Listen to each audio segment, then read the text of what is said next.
All right, good evening. Today's Thursday, March 5th, 2026. This is the regular meeting of the Cupertino Parks and Recreation Commission, and this is a hybrid meeting. The meeting will be recorded. And for the members of the public wishing to address the Parks and Recreation Commission on Zoom, the Zoom application, somewhere that you want me to do that, will notify you that this meeting is being recorded. Please press continue on the Zoom application to stay in the meeting. I would like at this point to call to order the meeting of the Parks and Recreation. All right, once again, thank you and welcome to the March 5th, 2025 Cupertino Parks and Recreation Commission meetings. I will now call the meeting to order. Roll call, please. Commissioner Tamara. Here. Commissioner Shrikan. Here. Commissioner Stanek. Here. Vice Chair Bono. Here. Chair Swami. For the record, Chair Swami is absent. Thank you, staff. On to the first item of business, the approval of the minutes. I'd like to know if any of the commissioners would like to make a motion to approve the November 6, 2025 Parks and Recreation Commission meeting minutes. I'll move to approve for November. Second that. Perfect, thank you. Right, we can have a roll call. Absolutely. Commissioner Tamara. I'll abstain as I was absent. Okay, so abstain. Yeah, abstain. Commissioner Shrikan. I approve. Commissioner Stanek. Yes. Vice Chair Bono. Yes. Chair Swami is absent. Motion carries with Commissioner Tamara abstaining. Perfect, and I would like to go ahead and approve also the December 4th, 2025. Looking for a motion to approve the meeting minutes. I can approve. I can make the motion. Perfect, and a second? I can second. Okay, perfect. Roll call, please. I was absent on that too. Yeah. So I'm checking to see that. Commissioner Tamara. I think I was absent for that too. So I'll abstain. Commissioner Shrikan. Yes. Commissioner Stanek. Abstain. Vice Chair Bono. Yes. Chair Swami is absent. Since we have two abstentions and two people who voted yes, the motion doesn't carry. Okay, sorry. Perfect. I'll get to December. No, I didn't realize. All right, is there any postponements? No postponements, perfect. Oral communication. This portion of the meeting is reserved for person wishing to address the commission on any matter within the jurisdiction of the commission and not on the agenda. Speakers are limited to 3 minutes. In most cases, state law will prohibit the commission from making any decision with respect to a matter not on the agenda. Do we have any oral communications? We have no speakers in person and no hands raised. All right, so I will close the oral communication and we're moving to old business. Nope, okay. All right, new business of the day. Subject is selection of the chair and the vice chair selection, and recommended action, conduct the selection of the chair and the vice chair. All right, is there anyone who would like to make a motion? Can I? Point of order, would you like me to go through the process? Yes, please. Okay. What we'll do is we'll call for a motion and then whoever is nominated, a motion / nomination, whoever is nominated would accept that. Then we would look for a second to that. We'll open for discussion and then go to vote unless there is a substitute motion. That would be if somebody else was nominated, and an acceptance and a second and discussion. If we have that substitute motion, we'll vote on that motion first. And then that's how the order would go. So it's the process. Perfect, thank you. Yeah, can I not the motion? So since Sami is not here, can I make a motion to push this to the next this agenda item to the next month? Can I No, make a motion? No. Oh, this has to happen. it has to be happened today. Yes, Is that? Make a motion. we still have quorum. Yeah. You can make a motion. Oh, I can still make a motion to move this to the next month. Is there a second? So, so because she was a chair, don't we think she should be there? Last year, I was not there. I was maybe, Yeah, I it's felt true. bad. So We're still. I feel that we should be fair, that we should do it when everyone is there. So I will second your motion. Yeah, I didn't know that she's not gonna be there. Yeah, so. That's what I would say. That it's fair to have everyone present, right? Because last year I missed it, I felt bad. I agree. Yeah, that's my motion. We can focus on the other things now. But it has to go for a vote. We have a motion, a second, We have a motion. so Do we we're have a- going for the roll call. Discussion? Oh, discussion. Well, like to You make a were not comment. here indeed last year, but in all fairness to the chair, she was the chair. So we're going to put, so it's like putting a dent on the moving forward, because I'm just saying stalling. Personally, that's me, because at the end of the day, a new election would happen regardless. Oh, today, the new election has to happen? Yes. Well, it doesn't Yeah, do. it's not, it's an agenda, but I'm making a motion to push it out to the next month, so that. Right, So- we're so my having the motion is discussion. I'd like to make a comment. Please go ahead. I'd like to go ahead with it tonight. I think, as we were told, the chair had the opportunity to participate remotely, and for whatever reason, she didn't take us up on that. And we have a very important meeting tonight. I think we should move forward and vote on a chair and a vice chair and move forward on that. So what you could do is provide a substitute motion. So my substitute motion would be to nominate Claudia Bono as chair. Motion would be to whether you are moving forward Oh, on voting tonight. oh. Well, I could just vote So your substitute motion, I believe to, is to move forward tonight. correct. Okay. So that's your substitute motion, And I'll second that. okay? Now you'd open that for discussion. Yeah. I hear what you're saying. I hear what everyone's saying. I just don't feel like it's fair for the Parks and Recreation Commission to stall when it was still going to be regardless, the change within. I think, No, sorry. Go ahead. one more comment is, I know Sheila, last year you weren't here. You had just been appointed, and I know that that was a very quick turnaround for you. And so I completely understand why you Yeah, weren't able to be there. involved in the- Yeah, right. But, here we are. Okay. It's like honoring a tradition. Moving along. Okay. No, so what does it now? That means it's all nullified, so it has to go. So you or- had, so if you're closing the discussion on the item, Closing the discussion. still go to public comment.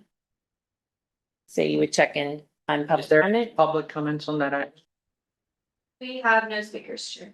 Okay, perfect.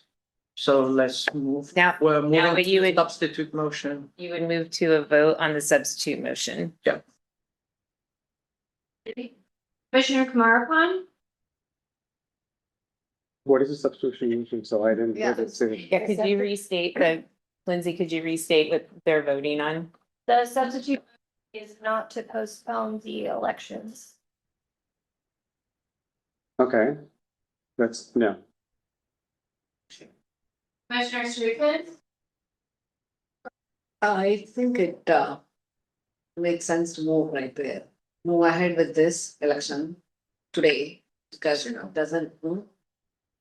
Yeah, we can vote. Yes, let's go with it. Commissioner Stanek, Yes. Vice Chair Bono. Yes. And, yeah. We All can, right, the motion carries with Commissioner Kumarapan voting no. Okay. Yes, go ahead. I'd like to make a motion for Claudia Bono to become our chair. can I also make, Do you accept that? Why nomination? do you accept? Yeah, Okay, can I also make a motion? it's substitute motion on Yeah, this motion. yeah. Sure. I know you were always taking, you want, if you, as long as you're available and not missing meetings, I want to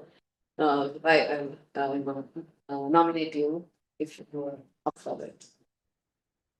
Sure, I'm for it. Nominate for what? For the chair. Okay, Okay. so we have a substitute motion. Can I Aye. interject? Okay, we have a motion to nominate. We have an acceptance. Do we have a second on that, not that first motion? Second that.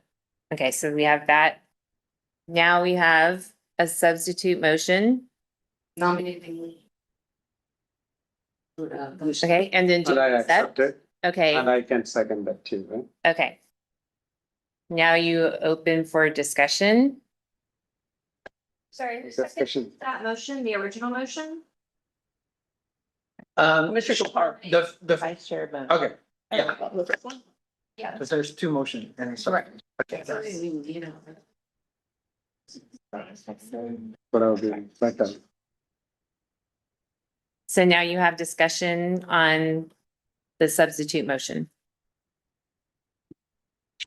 So I felt that I am new, I'm not ready to take up chair, otherwise I would have nominated myself. However, I want to try vice chair this time, I've done that in library. But for chair, you guys have taken already some position, vice chair, you have been there, vice chair, you have been chair, and Swami has been the chair. And Commissioner, I know Commissioner Kumarpan attends a lot of, while you are here, I know past few months you had issues and family. You have been so involved in all the things, so I thought you would be a great, I mean, you should No, get a thank you, fair I appreciate it. opportunity to do that, so we can take turns, all of us can take turns and bring in some ideas, Appreciate it. yeah. All right, we close, okay, go ahead. So my comment on that is, as I said last year, participation and attendance is really important to me. I think Claudio has shown his dedication to being here. He's been the vice chair this year. And I think he's shown that he can be the chair. I know that Commissioner Kamahan has been chair before. And before when he was on Parks and Rec. And I think you could be a great vice chair if you're willing to step into that. So I do think participation is important. And I understand that sometimes family is more important. And those are the priorities.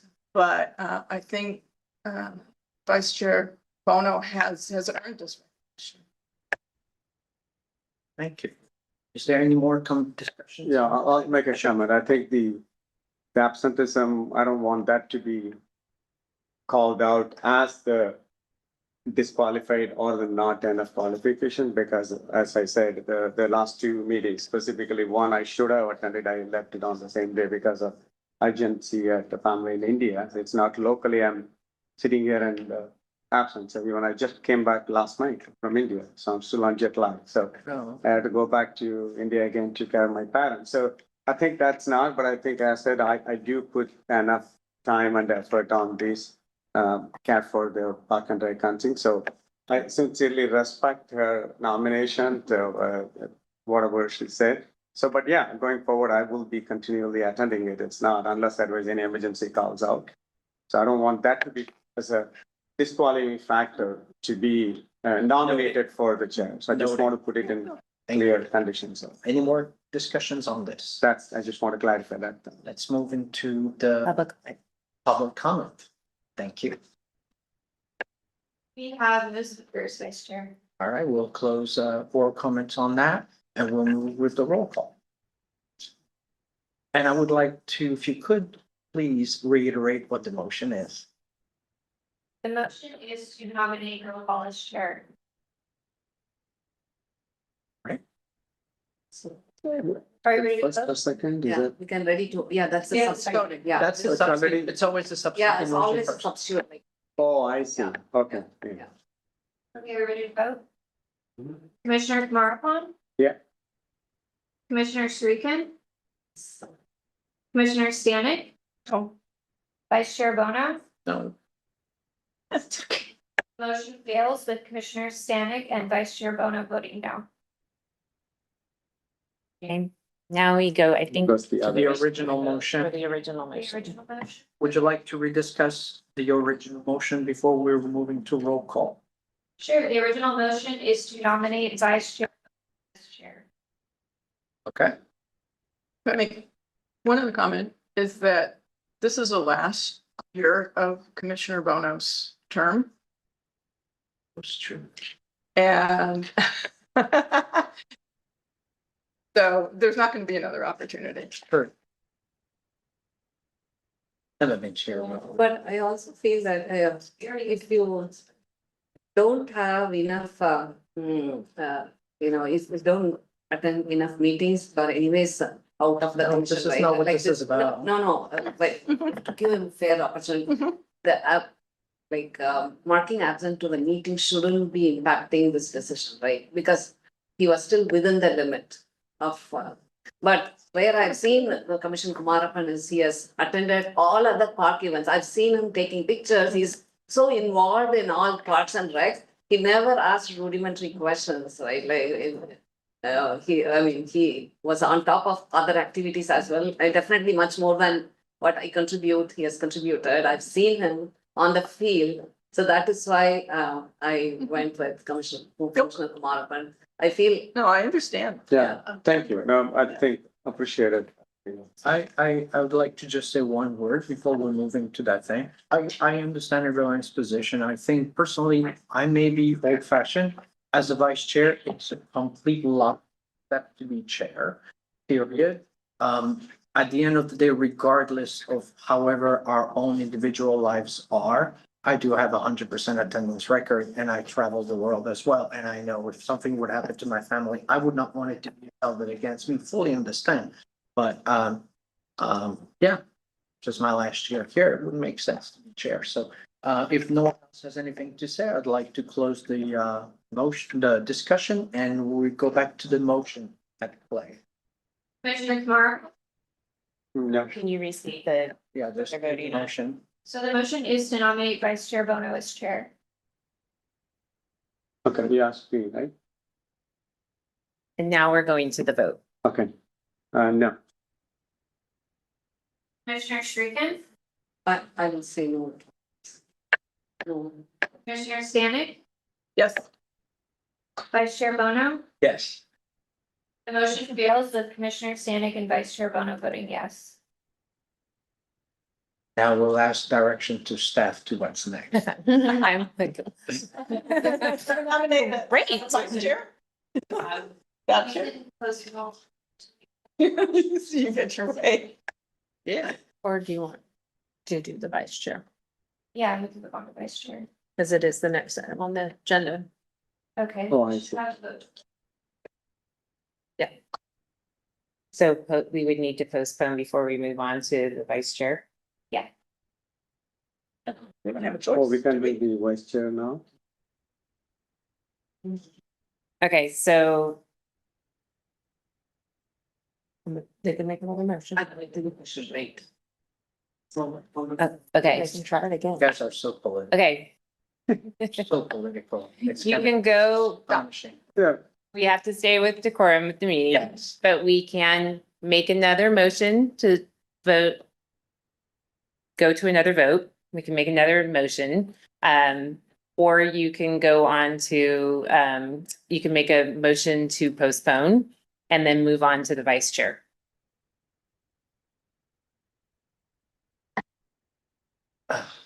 So can we have a discussion on that? I will, Before making a motion. And then you would go to discussion on it. I'll make a motion to move with the vice chair nomination. That's how we need to make a motion, or no? How does that work? Sorry, I missed it. You can make another motion for chair. So another nomination and go discussion and the vote again. Or you can make a motion to postpone. And then if you do that, then the next item would, and you would vote on that, and then you would move to the next item, which is the vice chair. Oh, okay.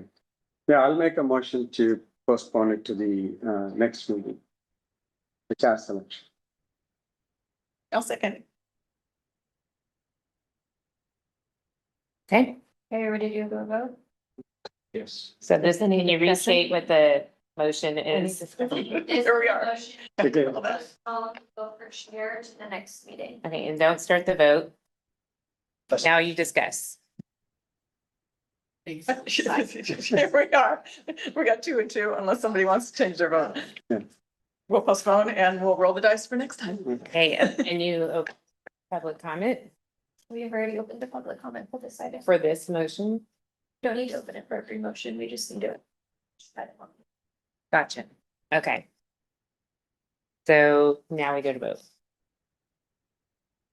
Commissioner Maripon, Yes. Commissioner Shrikan. Commissioner Stanek, Yes. Vice Chair Bono, Yes. motion carries unanimously. All right, Twice. so moving No, to the next one. Is coming. Now, we're gonna enter our fiscal year 2020. No, no. Oh, we need. So to- the Vice vice chair. Chair, yeah. Shoot, so sorry about that. I'm my sensitive. Can I make a motion about vice chair as well? Yeah, you can make a motion. I would like, No, no. Hold on, let's, Vice Chair Bono will go to the next item, so you'll state the item. got it. Okay, we're Subject. now opening the floor. Recommendation. Subject will be to select a vice chair for the Parks and Recreation Commission, and the recommended action is to conduct the selection. So who wants to make a motion? I'll make a motion to make Sheila being the vice chair. You can accept or not accept. no, I wanted to make a motion before Commissioner Kumar. Oh, sorry. Motion is already, he already lays out a motion, Okay. and then you have to do a substitute motion. Just accept. Yeah, you No, accept or or deny. accept or no, yeah. Can I make a discussion before that, accepting? So you made a nomination. And the next thing is, do you accept or not accept that? Okay, Or you make a substitute motion. Okay. Well, accept or not accept. Right. First, you accept or not accept. okay. For this week, I will not accept. Because it makes sense to push it out in case one Oh, of I you see. become chair, while the other one can become vice chair. Okay, so Yeah, motion. so they both are up there. Motion. Okay. Or Yes. All right, perfect. All right, is there another motion to make the I vice would have chair? made the same motion. Like me. Yeah, Yeah, makes sense, right? Because they are up there in any case, both of them are competing for chair. Right. And if one becomes the chair, other can become the vice chair. so that's an accept, not accept. And then if it's accepted, then you look for a second motion and then you would discuss. So try not to discuss. Okay, we don't have to discuss. Okay, So is that an acceptance or non-acceptance? non-acceptance for So it's a not, voting for vice chair. not acceptance. Yeah, Okay, so we don't have a second because there's not an acceptance. yeah. It depends on. so now we'll make a Second. motion to postpone the vice chair position to the next agenda setting. So moved. Okay, and then we have a second, Second. Commissioner. Carol seconded. Nominated, Commissioner Stanek seconded, correct? Okay, discussion.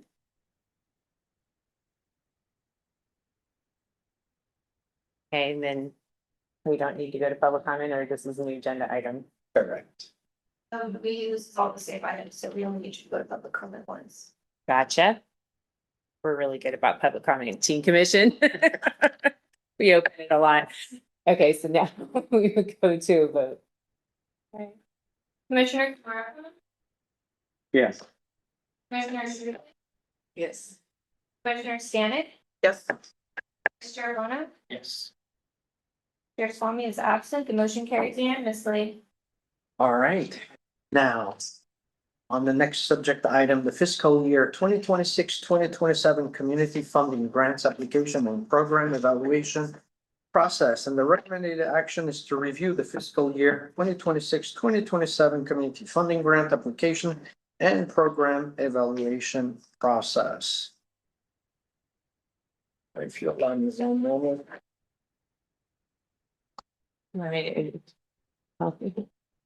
I'd like to introduce Jacinta Liang, management analyst, and her staff report on the process. Thank you.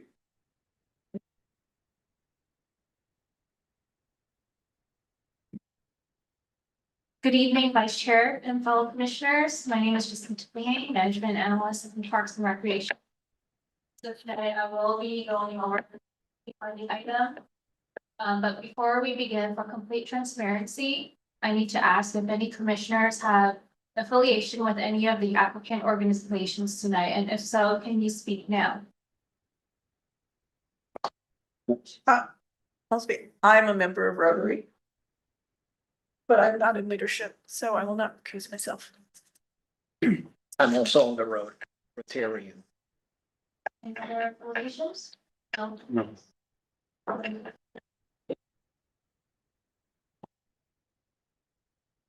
On tonight's community funding meeting, I will give a quick summary of this year's received applications and then invite the organizations to present details about their funding requests.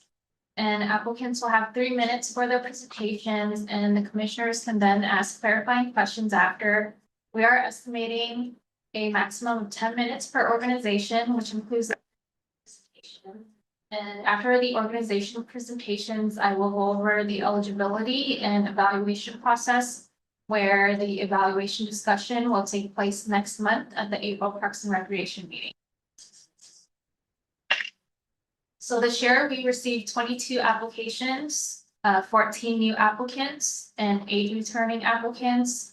We'll plan for a quick 5 to 10 minute break after the new applicant and returning applicant presentations. And organizations in attendance, when I introduce your slide, please come up to the front of the table in the conference room and be prepared to speak. I will then share your submitted presentation on the screen, and there will be a 1 minute and 30 second. Every 3 minutes are almost up. And after your presentation, the commissioners will ask any clarifying questions. When the question and answer session is complete, you may leave the conference room and I will introduce the next organization. So we'll get started with the organization presentations now. Can Blue Leaf Labs conference room please talk? You may head to the on deck bench and get ready to see the set abstract. Stand. So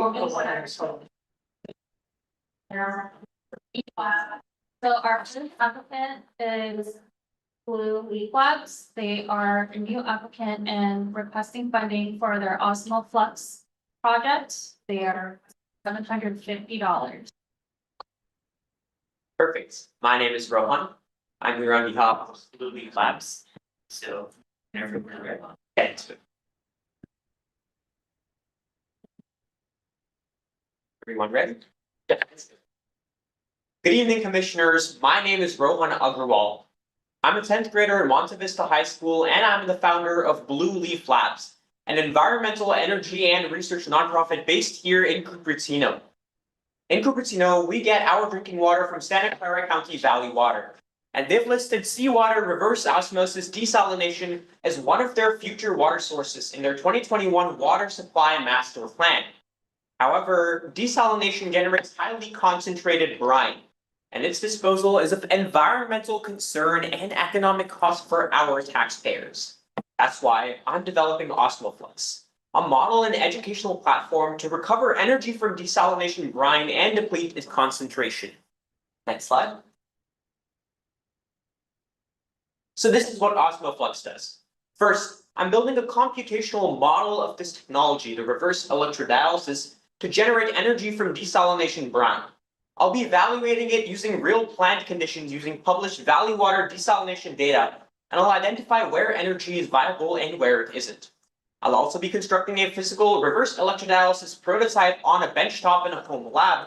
I'll validate its measurement using the computational model, and I'll turn it into a hands-on demonstration tool for classrooms.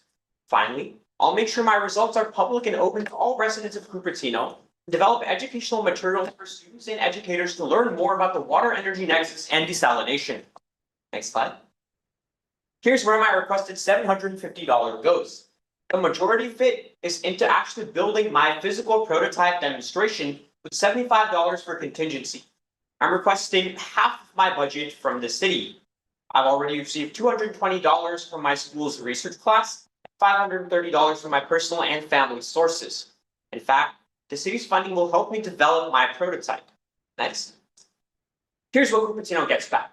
Firstly, open research data for any Cupertino resident to use. Second, a classroom demonstration and educational materials related to the water energy nexus for environmental science, engineering, or chemistry classrooms. Next, I'll be presenting my findings at community events such as the FUHSD Climate Collective's annual Earth Day and other local venues. And finally, I'll make sure that my analysis stays local and relevant using Valley Water's published numbers. Our water is our problem. Our environment is our biggest concern. Osmoflux makes sure that those two concerns meet in energy, education, and beyond. Thank you. Thank you. Perfect. Thank you so much for your time. Do any of you guys have any questions? We'll open the floor to commissioners. We'll start with Commissioner Stanek and then Commissioner Kamarapan. Hi, thank you for the presentation. Sounds very interesting. In your application, you stated the project duration was September of 25 to May of 26. Have you already started your research? And is this already I on? think I'm developing a computational model. However, I'm unable to get access to certain materials that I need for the physical prototype specifically because I lack funding. Again, I've managed to get about half of my funding secured through external sources. However, in order for my prototype to become a reality and a powerful demonstration tool, I really need funding. I guess one follow-up question is if you were aware that this grant is for the next fiscal year of the city's budget, which doesn't start until July. And so I'm very concerned that you're our first applicant tonight, but I think there are a number of applicants that have timeframe that don't necessarily match with the funding period. So I just wanted to clarify that.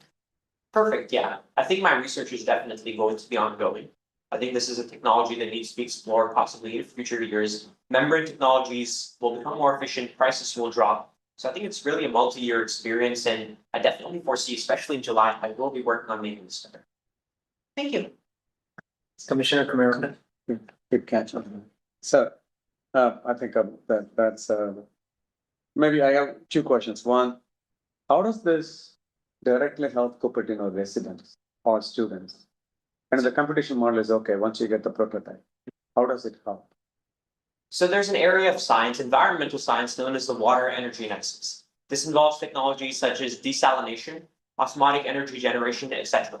And I found that in environmental science classrooms today, especially in Cupertino, education about the water energy nexus is lacking. So I hope to use my physical prototype and the associated learnings and findings from it to help better educate both students and teachers that the water energy nexus exists and it's impacting us on a day-to-day basis. Okay, yours will be a tool in the classroom. Yes. That's fantastic. The second question is, do you plan to partner with, I know you're in Monta Vista, with other high school students or DeAnza, because you can take it to the next level. Do you have a plan to partner with others to share and take it to the next level? Because this is only a first step. Do you have any plans? Currently, my plan involves starting in Monta Vista, and then I definitely plan to extend it to other schools such as, Homestead, Fremont, in our district. But then I think potentially, DeAnza and possibly even West Valley College, if that's in scope, is a really, really good option because I've actually taken some of their environmental science courses, and I think a demonstration such as this would be very useful. Awesome, thank you, thank you. Is this a solo project? Are you doing it by yourself or do you have a team of people from Monta? As of now, it's only me working on this project. However, my organization may scale this specific project to outside individuals as well. Thank you. Any more questions? Thank you for your presentation. We sincerely appreciate you being here. Thank you again. Thank you so much, all commissioners, for your time. Have a wonderful rest of your day. Thank you. Thank you. All right, staff, introduce the presenter. Next Next item. up, local lines, will you please proceed to the on-deck waiting area outside of the conference room? And we will invite our next presenter, Teams Talk. So Teams Talk is a new applicant. They are requesting funding $450 for their Cooper Teens Got Laughs program.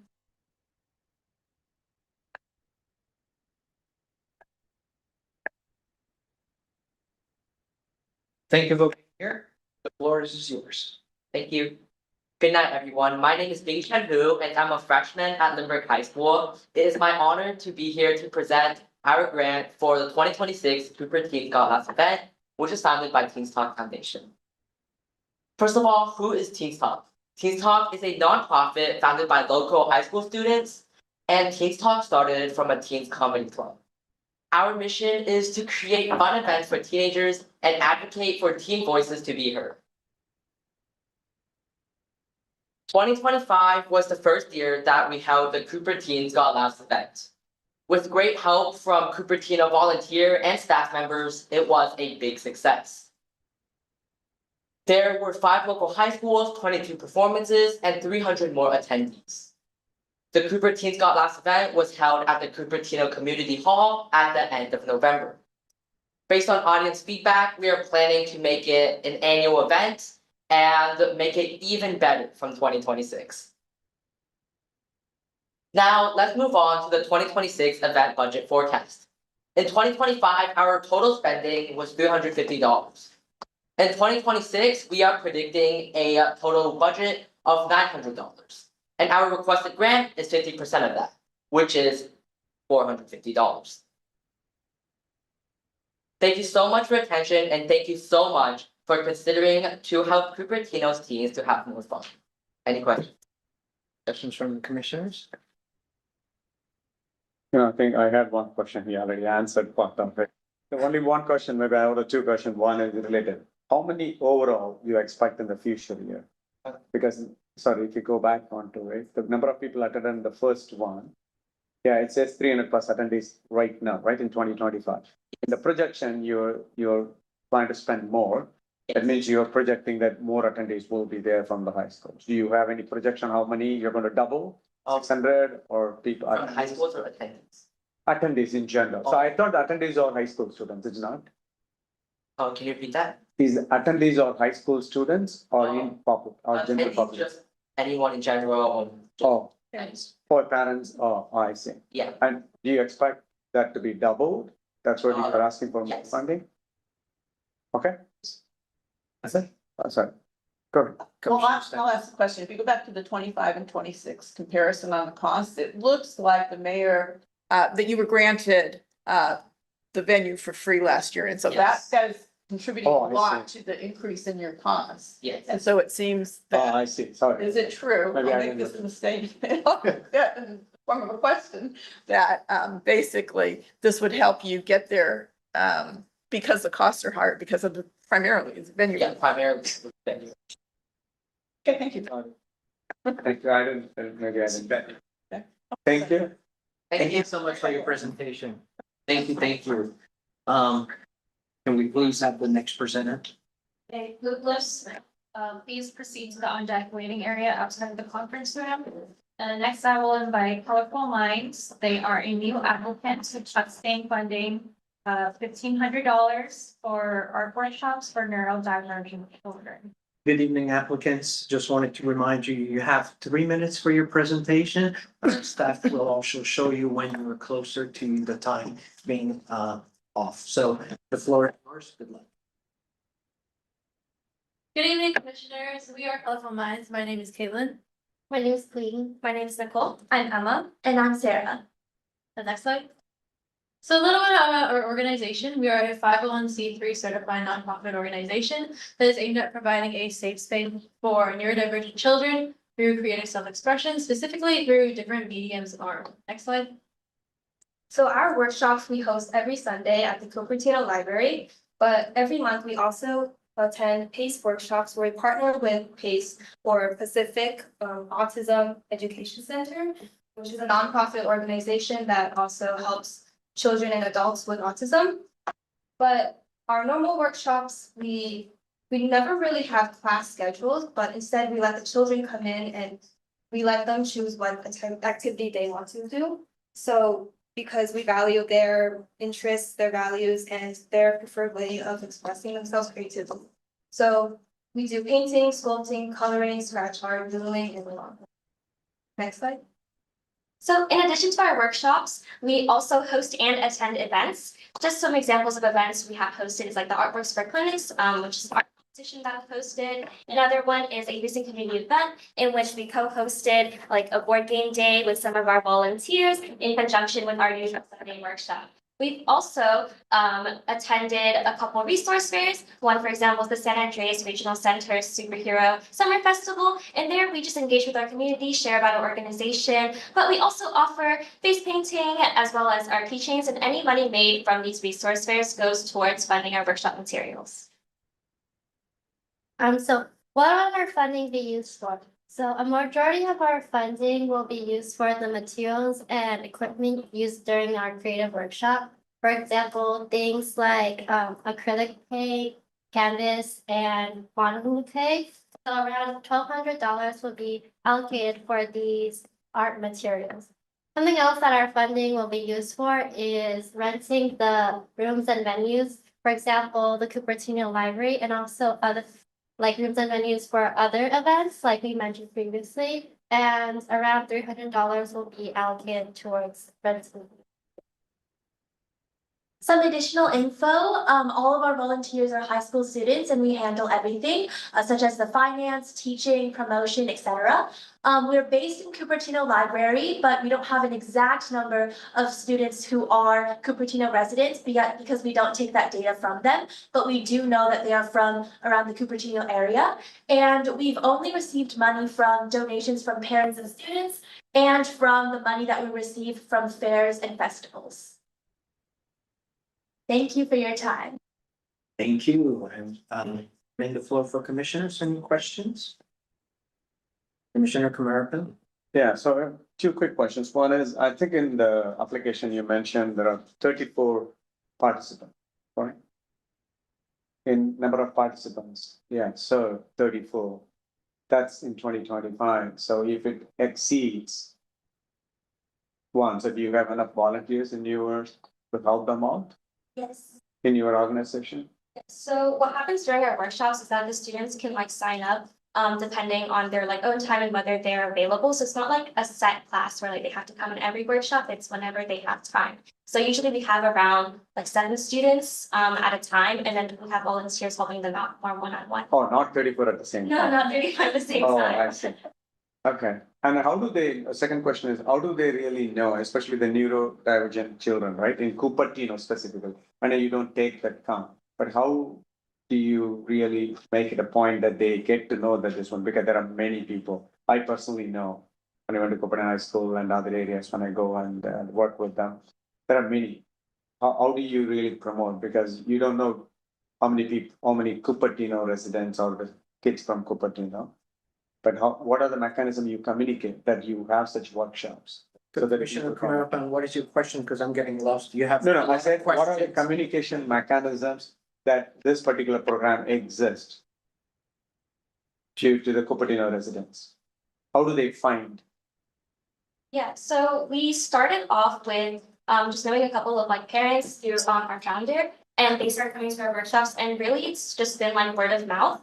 But Oh, also word of mouth, but also we attend those like resource fairs, and that's also how we get like encourage more students to come as well. Okay, thank you. My question is simply to see that you're doing some good program. How do you make it more aware? There are many kids in the can utilize yours. So thank you. All right, any other question? Yeah, good. Go ahead, Commissioner Stan. So in the event that we can't give you the full 1,500, I believe you stated that a minimum would be 1,000. Is that to just continue the program, or is that you'd be looking for a minimum from the city in terms of a grant? If you can't get that, then the program does continue. And is it planned for next school year? Yeah, so our organization will be like continuing for like the next like few years, maybe even longer. So we are definitely planning for the next school year and beyond. And in the case that we don't receive the full funding, we will still be able to like continue our work from the donations that we receive. But we might not be able to supply the students with the best materials that we think they deserve. So yeah. Any more questions from commissioners? Perfect. Thank you so much for your presentation. We're truly thankful to have you here and we'll wish you a wonderful evening. Thank you. Thank you.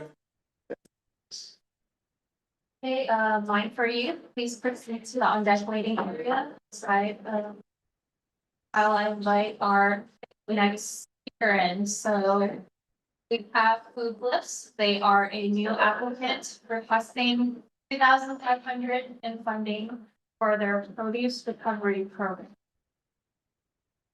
Good evening and welcome. You will have 3 minutes for your presentation. Our staff will signal you when it's almost time is up. And the floor is yours. Good evening and welcome. Hi, my name is Arjun Nathan, and I'm the founder of foodlifts.org, a youth-led 501c3 nonprofit organization based here in Cupertino, California. Next slide. Our organization aims to fight both food waste and food insecurity by specifically addressing close to 11% of all food waste that comes from grocery stores and farmers markets in our county alone. Next slide. So here's how it works. First, we collect at the physical market location. Then we transport the produce with care and deliver it to our partner organizations, where it can then be fed out to our community and feed those who need it the most. Next slide. So far, our organization has recovered over 500 pounds of produce, and we've delivered it to 2 major food banks, West Valley Community Services and Martha Soup Kitchen.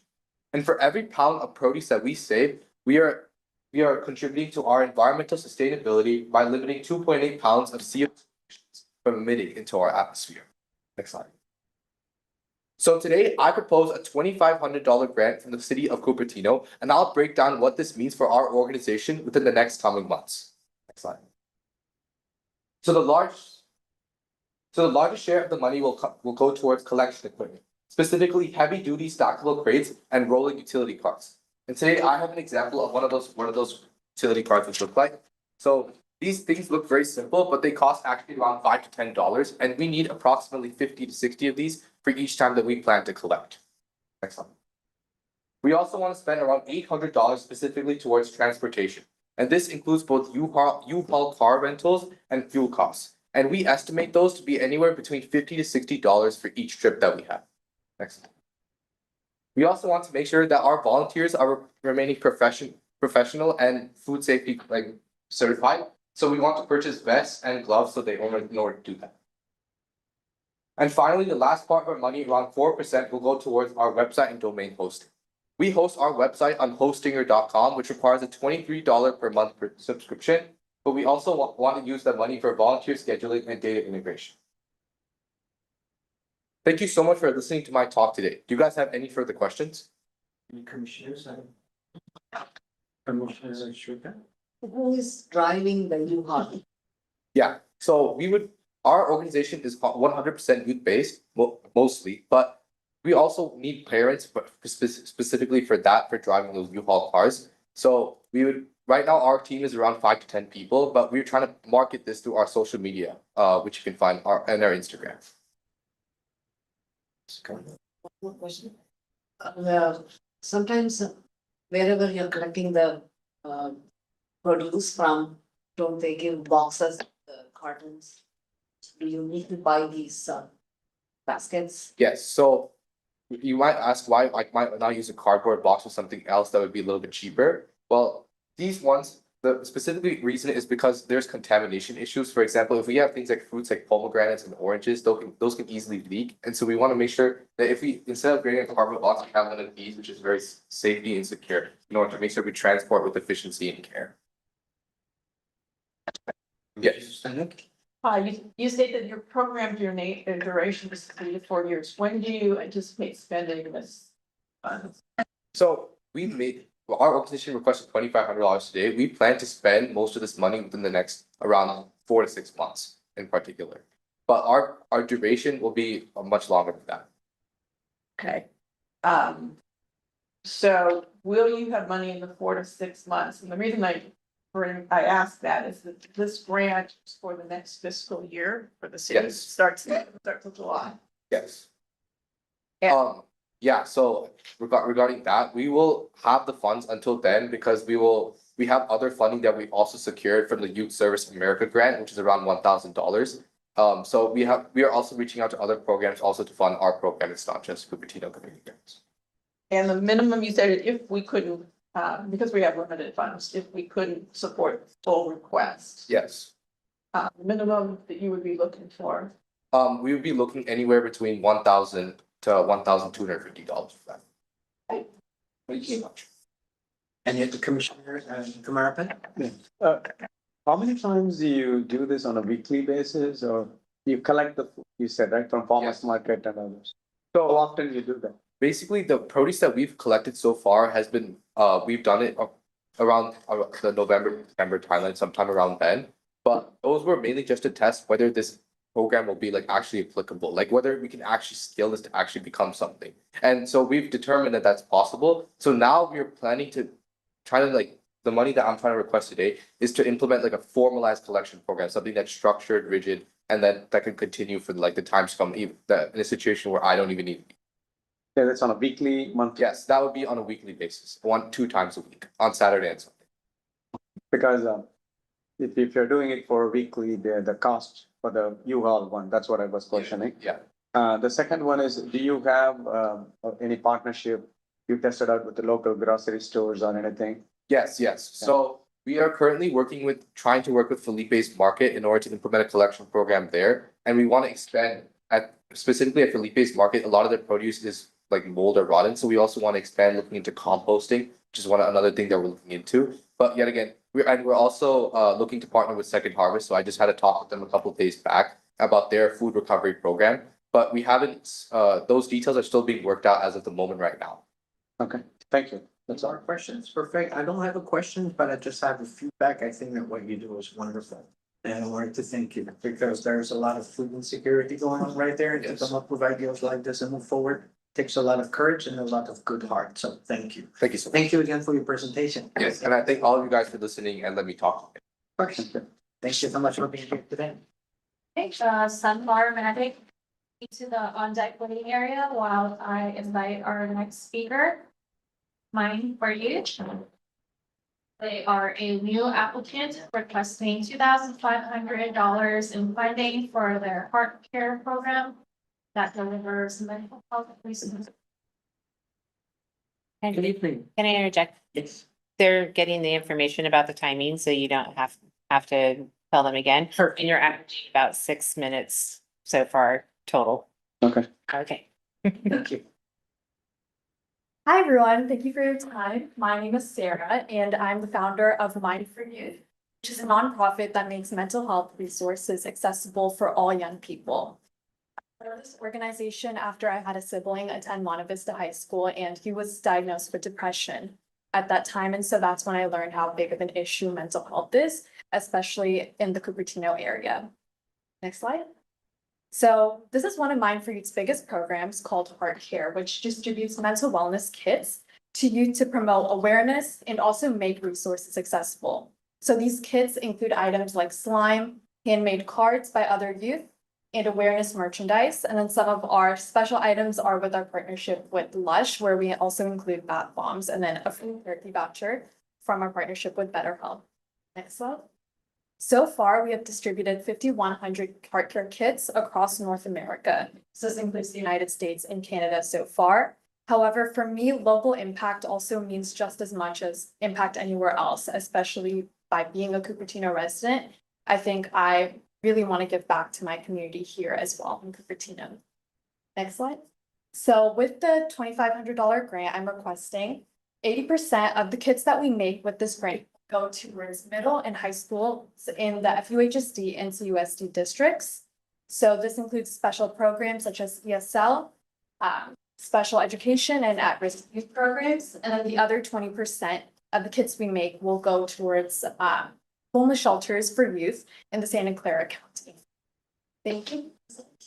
And then as a part of this program as well, we'll be holding volunteer events to assemble the kits themselves. So we predict that we'll hold events that reach about 150 volunteers from Cupertino. So we're also bringing our own community together to get involved in this effort. And then these are some of the pictures of events for volunteering we've held in the Cupertino Library so far. Next slide. So this is just an overview of our budget. As you can see, 90% of our grant will be going towards the kit materials themselves. And then on the next slide, this is a more specific breakdown of which items and then how much each item costs. So in addition to the materials themselves, we'll also be spending on the kit boxes and then things like printing vouchers, getting wristbands, stickers, and slime. Next slide. So with this grant, we estimate that we'll be able to assemble 1,400 kits for youth. So also reaching 1,400 youth, but also the other teens and adults that we're able to engage in the volunteering process of assembling these kits. Right, open up questions, Commissioner Marapa. Thank you. Couple of quick questions. One, how do you identify when you distribute the kids? And it's a privacy issue, right? The mental health, or nobody's going to say that to one in school. So how do you really select and distribute? I know you said 5,100, whatever, to go out the nation or even Canada, you said. How do you select and distribute? Yeah, so for selection process, our main kind of demographic in the past has been if they are a participant of one of the programs. So for this grant, if they attend, for example, if they're a part of the special education program at a high school, we usually distribute kits to all students because we realize that mental health, it's not just about needing help. That might not be the only issue, but there's also stigma with mental health. And so I believe that reaching all youth, regardless of whether they are currently like facing a mental health condition, is still important for addressing the stigma that's involved. So we do give it to all youth who are part of a program. Awesome. The second question is, since you're already done for 5K plus one, is there a way you measure that there is an improvement or the school gives you feedback or wherever that yes, it helped kind of? Do you get the feedback? Yeah, in the past, we've distributed mainly to youth homeless shelters. And so from the people who run those shelters, we've heard how much like fun those kids and recipients have had with the kids. And then we've also heard from a youth directly that because of the voucher that we give with BetterHelp to access free therapy, that helped them personally a lot because it also helped them address the linguistic barriers with mental health and speaking to a counselor since the platform offers therapy in multiple languages. Excellent, excellent. Thank you. That's all. Thank you. Questions, Commissioner Smith?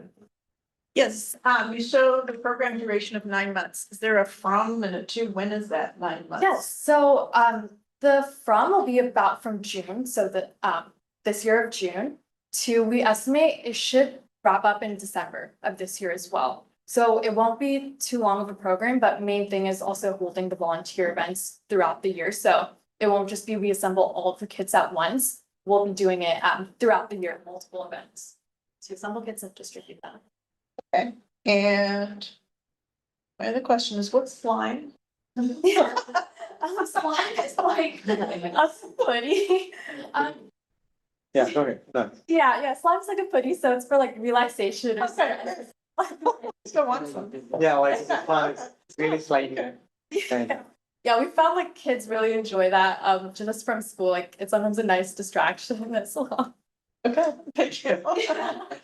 Great idea. Right, I have a question for you. Are those 1,400 kits that you foresee are going to be all for Cupertino? Because there, like I said, in another slide, you were talking about North America. So I just wanted to say geographically, are those 1,400 going to be here in Cupertino provided? Yes, so of those 1,400, 80% of them will be going directly in Cupertino, so to schools. I'm in the FUHSD and CUSD district, but then the other 20% we're hoping to distribute in Cupertino, but also a bit around Cupertino so we can reach youth who are in homeless shelters currently. Because Because there are no homeless shelters here. in Cupertino, yeah. All right, thank you so much. Is there no other questions? We wanted to thank you so much for your presentation. Thank you, thank you. Yes. Those lines, a lot of things are seen to the on deck waiting area. And first, from Flower Magic. They are a new applicant requesting $1,000 in funding to drive their seniors to visit places. Good evening, welcome. Hello. Hello, everybody. Good evening. My name is Archana Panda. I'm a 20 years resident of Cupertino, and I'm also Art and Culture Commissioner. And I've worked with Oracle, I've worked with Comcast and Wells Fargo. I'm an engineer. I also have teaching experience in Unified Public School System. I'm a credentialed teacher from San Jose State. Last 5 years, I've been working with seniors. I do exercise dance class with them every morning from 2021 till now. Every morning we have Rain or Shine. We do exercise, dancing. And recently, like from last 3 years, we also started taking them to performances. And I've observed in this duration, I have come across their life very closely, emotionally, socially, financially. I mean, all my seniors are kind of very close to me. And I felt that I can now take them one step higher. I've realized that they feel very left out in technology and studying, in education, and and I feel there are four things that they actually need. Scared, I call it. C is connected, being connected. A is staying alive. R is being respected, and E is education.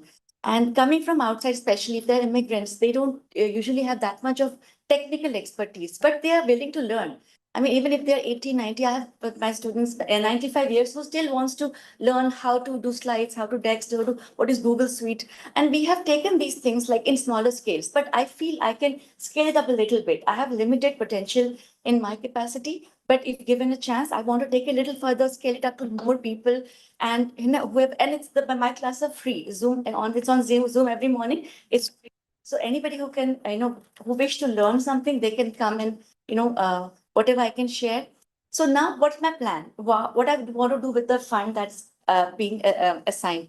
So I want to take it to schools. Being a teacher for 5 years, I have seen the school system, the children and the seniors. They kind of complement each other. I have a plan in mind, which I call the heritage. If I can bring my seniors to schools and these people whose parents are very busy, and I can understand me being a parent, I've been in my schedules are so busy.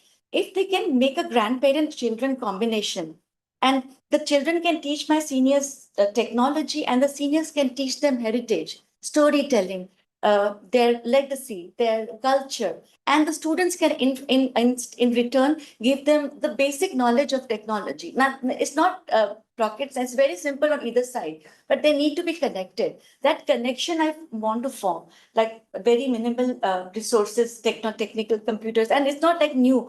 RAFT, there's a center called Resource Area for Teachers. They have very reasonable charges for all these technical instruments. And I, being a teacher, I'm authorized to take it. So in very limited amount, I can actually set up a center where my seniors and students can benefit from each other. So what are the pros and what are the cons? So this not only teaches them education, science, technology, but it kind of bonds them together. They get a sense of attachment, the seniors and the students. I'm sorry, I'm not following this thing, but I'm just speaking from my heart, from my mind, what is in my mind, what I wanted and wish to do. So, and it's just not the fund, but it's a recognition. When I go to when I go and talk to the schools about what my plans are, it'll give me a very strong foothold that people believe in what I'm planning to do, my dream, my aspirations. So yeah, and in the end, I'll say that I have 3 children who have graduated from Monta Vista High School, and they've settled well. So from them, I learned that what they need, what my seniors need, there are 2 potential sections which just needs to be brought together. I'll need your good wishes for that purpose. Thank you. Question, Commissioner Sweet. How are the funds being raised? For the funds that you are requesting, where is the expense? Sure. So the space is free. There's no overhead. There's no person. They all are volunteers. But the resources, the computers, the material that we get, all the stuffs, and I plan to have some little bit of event organizing stuff. And I want to take it long, not just 1-2 time I can afford, but if I can sustain it for long, 1 year, 2 year, 5 years. So for the smaller expenses, I need to have that fund available with me for the parents and the seniors, even if I find the free rides for them or the low paid rides for them. So those small expenses add up. So those are the things and also the small resources in RAFT, I get computers within $50 to $100. If I can get those for like a set of 10, my seniors can sit together to learn. My students, if they come, if I have to award somebody like smaller, those are small expenses, but I need to have a budget for that. Any other question? Commissioner Kumar. Yeah. So do you partner with our senior centers? Because senior Yes, sir. center Yes, sir. has this. Yeah, I have taken classes there. One full session I had last season. I taught them, all the seniors were, at first I did in my Cupertino Sports Center. For 4 years, I was teaching the Bombay Jam. Then I got some hurt. Then I started seniors dance, teaching dancers to teach to seniors. So in our senior center, I have taken last season one dance full session free, like for my seniors. Oh, okay, sorry, maybe my question was, this is, you said you're selecting people like over the seniors, 10 or 12, whatever. Right, right, sir. So it's the same thing, can you do it for this, because you said every day morning you're doing. Yes. Can you, are you partnering with the senior centers, because a lot of folks in senior center can also utilize your. Absolutely, sir. That's what I was, I've already been doing there. okay, I teach them dance, aerobics, Zumba, pranayam, yoga, and meditation. okay, This semester I could not get the slot open, but last semester I taught them there. awesome, okay. All the That's the only seniors. question I, because the moment you showed, I thought, that's the only question I had. Yes, on the application, and what's showing there is that the grant is for driving our seniors to visit places. And I didn't quite hear you. I heard you talking about taking seniors to meet with students, but I thought in the application it was more about performances and things like that. So I don't just would like to clarify. They're also doing that, but I have a bigger vision than that. That when I applied for it, that was also in my mind. But now I think that my dream, my vision, my mission is a little higher than just taking them for a purpose, for a passion, for something that they can attain, for that mission of accomplishment. Not just going, but doing something. I feel my seniors can do much more than just visiting and enjoying. That they do anyways. But if they have something that they are worth of doing, getting that that the word I should say is the project that they can help. I mean, nobody else can do that. They have a lot of experience, potential, talent, which they can share with others. And if they can, pass that legacy to our children, to our students, I mean, that will be win-win for both groups. That's what. So I'm not exactly like planned out in which way in smaller things, but I feel that once I get that allowance and the permission, the plan can be formulated. Any more questions? Appreciate it. Thank you so much for your presentation. Thank you, Linda. Institute for the Study of Western Civilization, you may proceed to the on-deck waiting area while I invite our next presenter. So it's Lions Club. So, Lions Club is a new applicant. They are requesting $5,000 in funding for their fish-a-thon. Good evening, welcome. The floor is yours. Thank you. As a proud Lion, I want to say we're happy we're part of your community. We've been serving Cupertino for over 60 years. Annually, since 1964, we've held a fish-a-thon. This event is an event for disabled and handicapped individuals, mentally and physically. We bring them together for a day of fishing. Currently, we have stocked a pond with fish. We purchased the fish, we put it in, the pond's made for special for this, and then we invite the community to come in. We use the community of Leos, that's the junior Lions in high school. We bring in the Boy Scout troops, 290, and then we also bring in the Flycasters as a community event. This event is designed to give a day of fishing to these people. They actually come, they have volunteers, we escort everyone down for a safe day. They come, they learn how to cast, they catch their fish. The Boy Scouts, now they get to earn their medal in fishing. So they gut the fish, they clean the fish, they present the fish back to the participants. The participants are like so excited when they see their fish. And then we take pictures of them just like it's a trophy fish. And then we send them home with 3 fish that they can provide food for their family for that day. People have been coming to this event. There's one person who's never missed it. We're inclusive. Once you get into the list, we will continuously invite you. We have the communities, the whole entire Bay Area. We reach out to places that serve these people and say, we would like to have a day of fun for them. It's so rare that they get a day of fun, and this is a day of fun. That's what it's all about. Lions, we say we serve, we recognize this need in the community because we want them to feel like they're part of their community. We want them to feel like the joy. It's unbelievable if you've ever been. Cupertino has awarded us several awards for this event. And so over the last couple of years, during the COVID time, we didn't have fundraising like we had before. We're rethinking how we're fundraising so that we can keep this event. And if you can flip through my slides, Just ask for. Oh, Before you, she's controlling. Oh, okay. Going. And I think it's already. So, what I want to say here is that we're asking for some money to help purchase the fish. The fish are not cheap. They're growing up in Mount Lassen. They stock them, they grow them, then they ship them down here. That's a cost that we have to pay every year so we can put on this event. We're ecstatic to put this event on. Every year, we bring the community in, and our club has been doing this for so long. Any questions, please?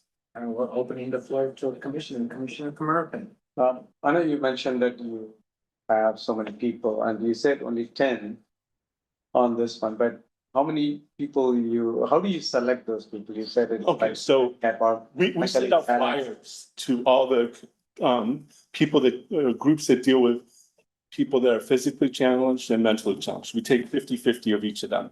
And then once they get on the list, they're always on the list. We do not exclude anyone, but we add people every year. And so right now we're up to about 104 people that are served every year. 104 people. Yes, it's 104 people last year. We expect this year to be about 100, 110 is our goal. And that we know we can support that when we buy the fish. And it's only 1/10 of it is those Cupertino residents, right? Because the reason I went is at 10, because I thought that's a total. But it's total 140 out of which 10 are the. There's over 100 volunteers in this thing. So most of the volunteers are Cupertino, the disabled kids come from San Jose, Milpitas, Cupertino. So you never know where they're Prior coming from. to COVID, there was a group therapist in Cupertino and we would go through them. Year after COVID, things had moved around a little bit.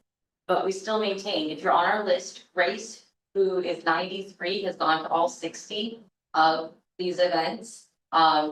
We have kids that know me, even if I don't know them. And there's some of them are 50 or 60 years old. They are wheelchair bound. This is the only chance they have to go out into the wilderness and experience local food movement, where they actually get to see where the food comes from. This is what a real fish looks like. And depending on their physical ability, they actually do the whole fishing or they just cast and then they receive help bringing it in. And then the Boy Scouts do handle the knives and the gutting of the fish and the cleaning, so that they can receive them ready to cook it. Awesome. Thank you. All right. Commissioner Spence? Yes, thank you. Your event date is April 25th. correct. And so this grant for this cycle is for the city fiscal year that begins in July. Okay. And so, you've been doing it for 60 years, I presume. Yep. It's always in the last week of April, first week of May is when we always do it. Okay. So, So, yeah, just so you're aware. Yeah. These funds wouldn't be available. And you asked for $5,000. right. And you know, we have limited funds. Yep. So do ask if there was a minimum amount. Is there something in mind? So the cost for the fish this year is going to be about $5,900. The cost for the entire event is going to be close to $12,000. Anything that's contributed by the city of Cupertino, we would love to have your sponsorship in this. And one last question is, so you said it's the Stevens Creek Quarry, it's not the reservoir? No, it's across the It's at the street port. It's across the street. from where it goes. Okay, Things great for they make the dirt and rock. And they- Right. okay, because I know with at the reservoir, there's signs that say that the fish could have mercury Yeah. and all of that. All of our fish are brought in 3 days before the event. The quarry makes a special pond for us. Oh, okay. And then after that pond is made, we stock it, and then we do the fishing, and then they take away the pond actually and go back to what they're doing. So it's a temporary pond just for this event that they do every year for us. They started this event 5 And, years and none before. of the fish can go into the dam. Yes, these are We have to.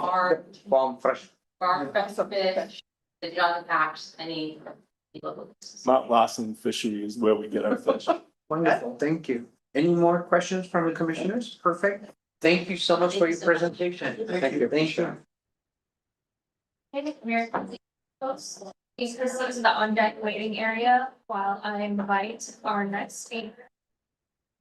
The Institute for Western Civilization.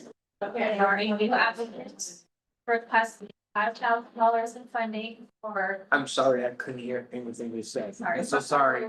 Just the last line. So our applicant, Institute for the Study of Western Civilization, they are requesting $5,000 for their continuing education units for their Institute Scholarship Program teachers. Welcome and. Good evening. Since 2003, the Institute for the Study of Western Civilization has been linking the past to the present. Our mission is to advance our collective understanding of how we in the 21st century came to be who we are by studying the arts and culture, the challenges and achievements, and the context of Western civilization within the global history of humanity. We offer the only university-level continuing education courses in history and humanities in the South Bay, and it is a vital part of our mission to offer our courses to teachers who are guiding the next generation. Our Institute Scholarship Program has provided free tuition to our classes for over 160 Santa Clara Valley secondary school teachers over the past 8 years. The Institute also pays for the continuing education units through the University of Pacific Professional Development Continuing Education Program, which costs about $17,000 per year. A $5,000 grant or any amount would be helpful to defraying those costs. You might be wondering, is this really that impactful? So let's hear from a teacher who's actually been coming to the Institute for several years. Greg Russo, Homestead High School social studies teacher, says, quote, "The Institute's lectures have been a gift. Dr. Friendland brings history into focus with a richness that goes far beyond dates and names, revealing the ideas and personalities that have shaped our world. The clarity of presentation, coupled with an ability to weave big picture themes with vivid detail, has given me stories, insights, and perspectives that translate directly into more engaging and meaningful classroom discussions.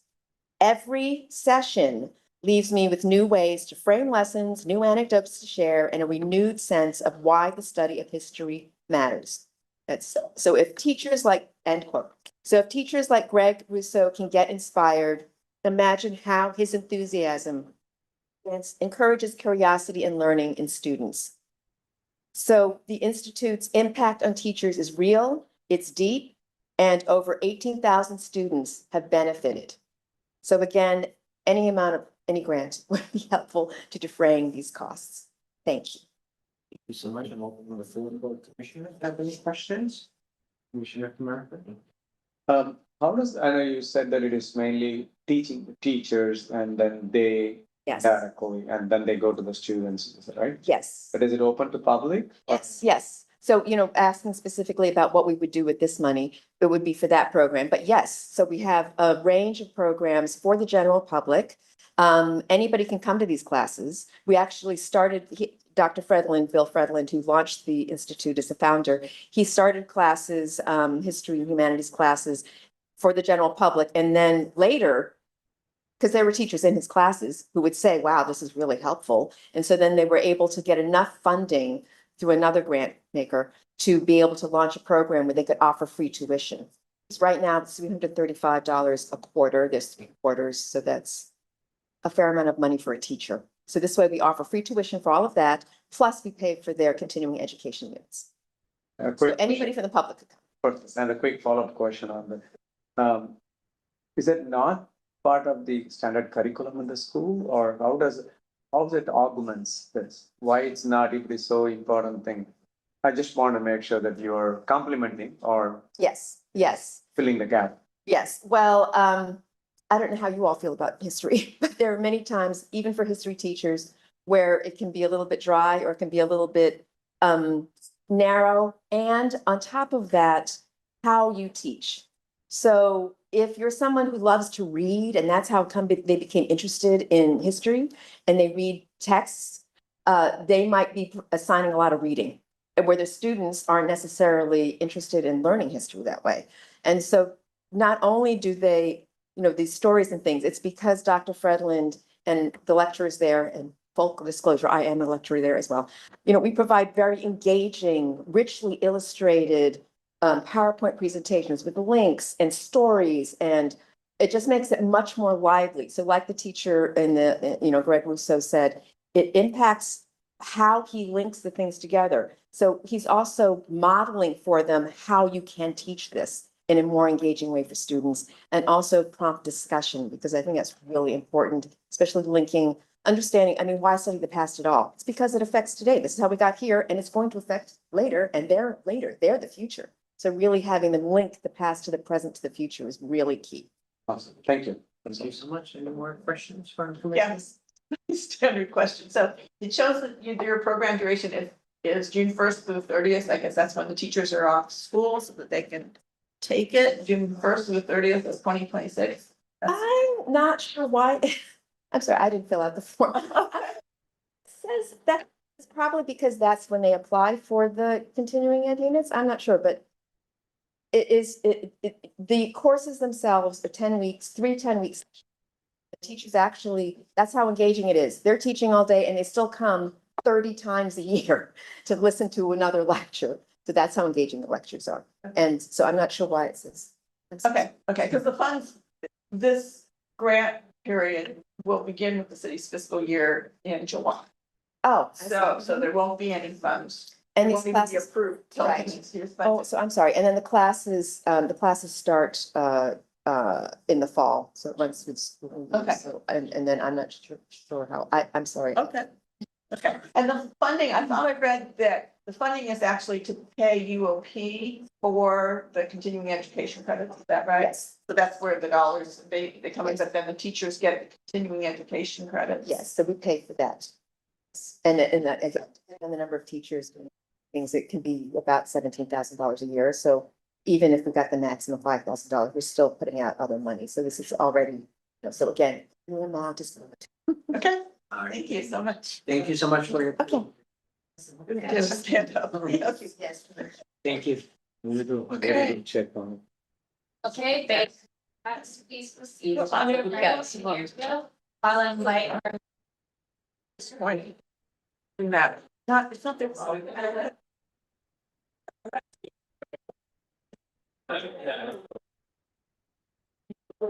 We have 5 new before we have a break. Okay. 5 more. Oh, okay. Okay. We don't have a break. have American Legion Post 642. They are a new applicant requesting $1,000 for their pizza across America.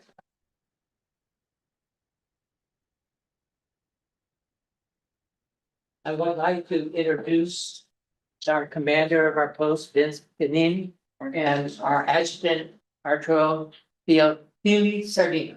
And Arturo's gonna help me. You guys can go ahead and sit. He's gonna help me with the information and all. Since I'm wasting time, I better get going. Thank you for allowing our American Legion Stevens Creek Post 642 to apply for the city grant. Our post has been supporting Cupertino and veterans for 67 years. We are a not-for-profit 501c19 organization.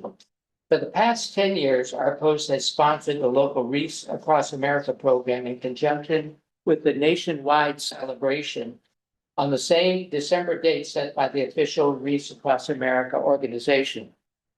Our event focuses on our military veterans who served and who have since passed on to a higher mission above, and who are buried at our local Gate of Heaven cemetery. Wreaths Across America is a nationally recognized program that commenced on December 8, 2008, at Arlington National Cemetery. Our post became involved in 2016 when there were 1,100 cemeteries participating nationwide on the same December day. In 2026, it's expected that more than 5,500 cemeteries will partake in this event on December 19th this year. The event involves wreaths manufactured in New England and then transported across the country to the various cemeteries involved. According to the Gate of Heaven Cemetery, there are 1,935 veterans buried there. The cost to cover all the veterans' grave sites exceeds $32,000. That's $17 per wreath. For the past 10 years, on the average, we've only raised $13,000, except for last year. Last year, we did a good job and got more than $16,000. We previously advertised at our city's annual Veterans Day event at the Cupertino Veterans Memorial. We promoted our event at various council meetings.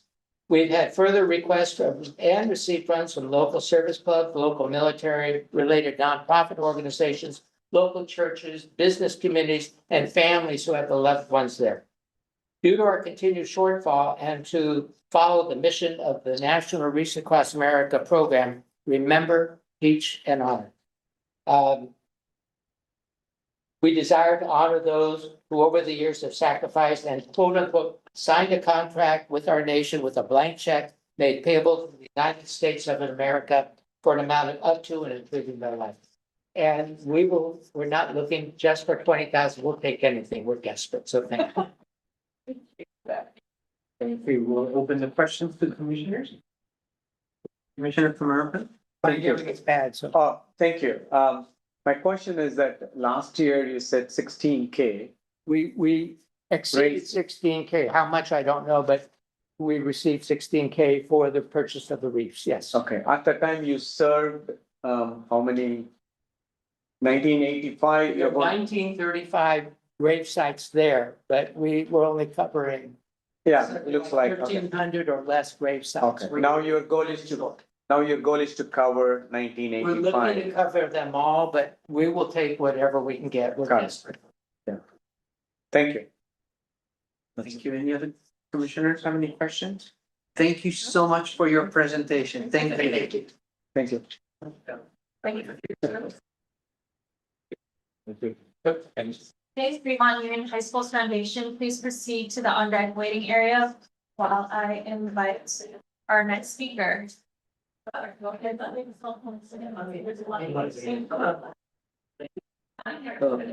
Three or four more. And then.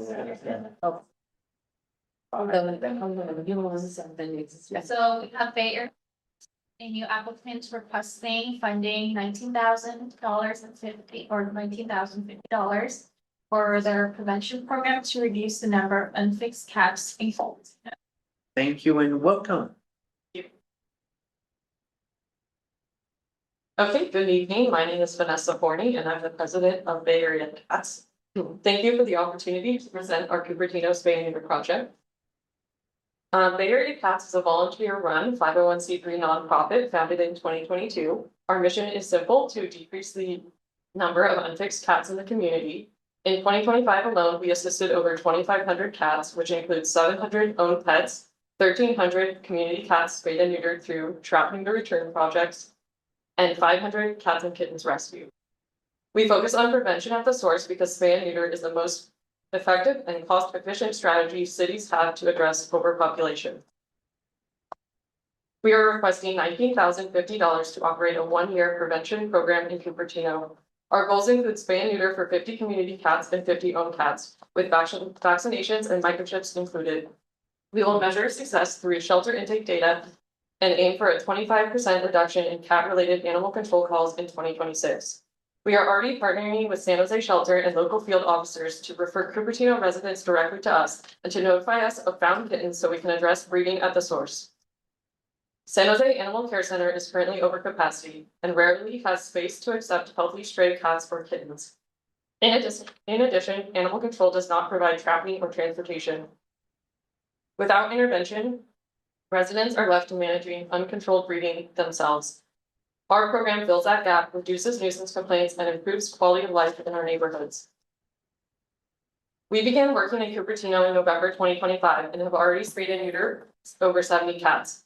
That is more than the average yearly intake of cats from Cupertino at the San Jose shelter, a contract which the city pays approximately $340,000 for. This is about $1,500 per animal. We are offering a preventive-based solution that is $150 per cat. We have replicated this in Sunnyvale, where the shelter intake combined with shelter appointments decreased intake by 43% within 3 years. Next slide.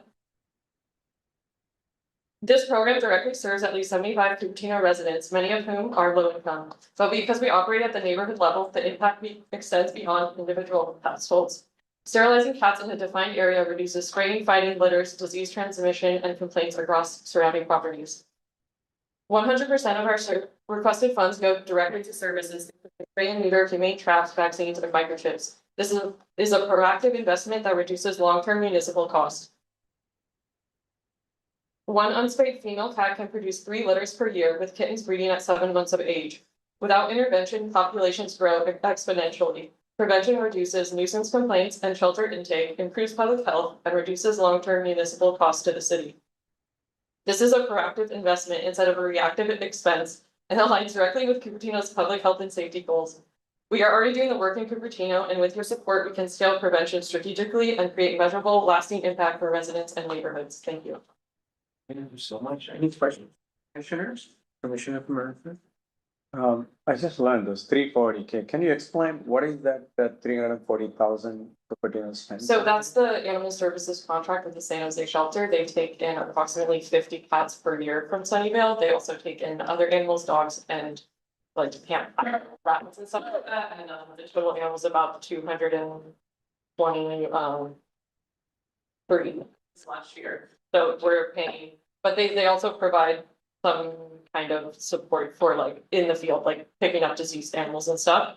We're not replacing animal control, we're like working alongside them and with them to handle cases they can't handle. For example, like large hoarding cases, usually animal control isn't able to do things like trap cats, transport cats, provide appointments, let alone like spay neuter appointments and all the other stuff we do. So this is like in addition, and we work with animal control, and that's how we've done it in some of the past 3 years.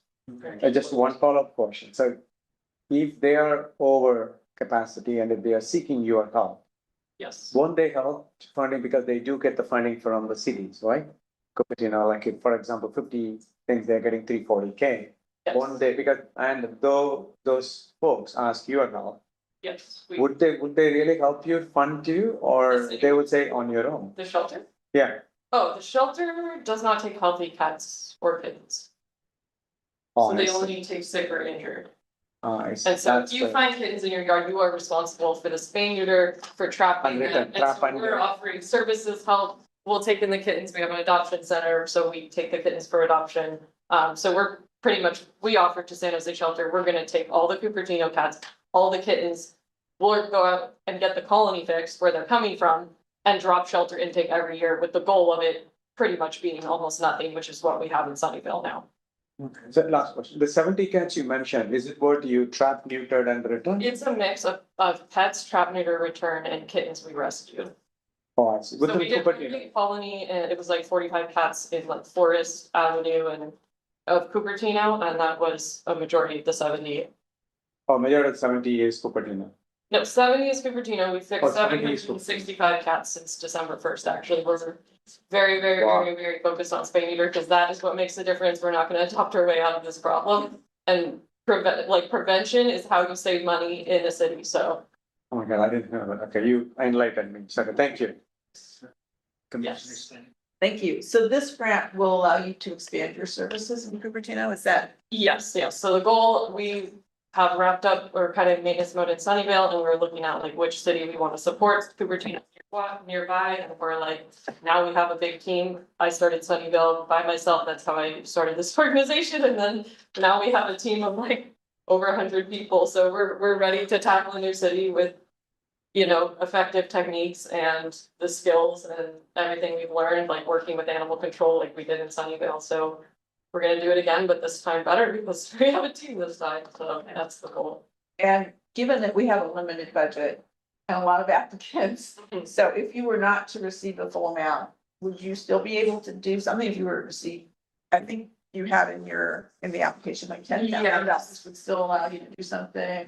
I mean, we're planning on allocating about $75,000 to $100,000 to help Cupertino, so we do actually need a lot of help. I mean, we can scale our services. For example, we could do something like, oh, we'll help north of Stevens Creek, but like this is the thing that everyone needs, and everyone is dealing with kittens in their yard, and what are they gonna do, you know? So we're here to help. We do everything. We do all the trapping, we do all the holding, recovery. We evaluate the cats, we keep the friendly ones and bring back the feral cats. And then on the side, we do the pets. And we also do like transportation for the pets from our Petco Sunnyvale Adoption Center. So people don't have to drive to 9 miles to Watsonville, like we'll do the driving, you just drop them off. And it's all donations. So if they can't pay, they don't pay. We don't ask them to pay if they can't afford it. I didn't see the problem. Well, you can contact us, Barry, that's not help. If you need help. Well, thank you so much for your presentation. Yes, thank you. Sure. Thank you. Okay, Los Angeles National. On that meeting area, while I invite our next speaker. 4 organizations to break, commissioners. 4 organizations still a break. I think we need a bigger room. Or we can go out. Meet them outside. All right, good evening and welcome. Before they get started, I just have one question. This looks like they are. So our next applicant, we have Vermont Union High School's Foundation. They are requesting $2,000 for their environmental education classroom for the school district. Good evening, everyone. Thank you for this opportunity. We are here today on behalf of Fremont High School Foundation and Fremont Union High School District, which serves all of our Cupertino teens. And these are our 5 high schools. 3 of our high schools are physically in Cupertino, but all of our high schools serve students. And this is Ms. Vana from Monte Vista. This is Ms. Peng from Foundation. My name is Kavita Gupta. I'm Science Curriculum Lead for the Fremont Union High School District. And these are our wonderful students. This is why we are here today. Next slide, please. So I'm not going to talk much more about our schools because I'm sure you've heard through grapevines. I'm going to skip over this and go to the next slide, please. I'm here to request for mini environmental grants for 15 teachers. The idea is to get 3 teachers from every high school who will support these students' desire to learn more about their environment. And currently, we don't have any structured program. They do a lot of individual projects. And it is a teacher's will. Some teachers teach, some don't teach, but the students want to learn more. So we are requesting mini environmental grant funding. Next slide, please. And we are requesting $1,000 per teacher, and 500 of those dollars will go towards teacher hours and 500 towards classroom supplies. The idea of those $500 is this will be extra work on part of teachers because it is not part of their curriculum. So they need to invest time in creating. And we are hoping that they can co-create it with the students, which will be a novel model. We've not had student voice in generation of material. Next slide, please. And this, and once they have generated these lessons, then this is, I'm going to skip over the slide and next slide. You can see teachers tend to talk more.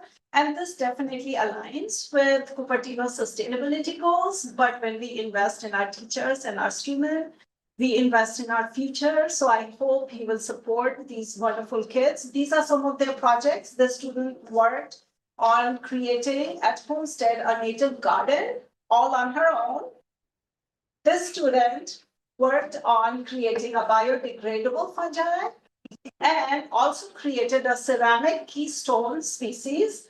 The students started paper tag markers recycling, and then we did heat mapping and created windmills. So I hope you will get inspired and really support this group of students to help us support for future generation. Over 1,000 students per year will be impacted.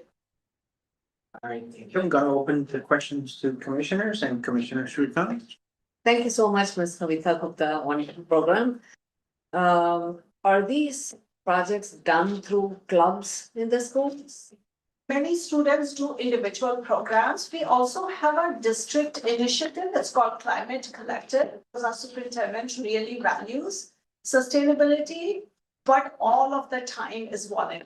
So students, like the student just has an advisor, but a lot of the work they're doing on their own. I can also answer for like the Urban Heat Island project. So I did that in my physics classroom at Monte Vista, and I had another teacher from Cupertino, so they did at Cupertino and I did at Monte Vista. So we do have like sprinkles of this all around the district in different classrooms. Yet when our students were polled, our ninth grader, only 40% said they received any environmental education in their year. By 12th grade, that percentage decreased to about 10%. Any other Commissioner Veronica? Thank you.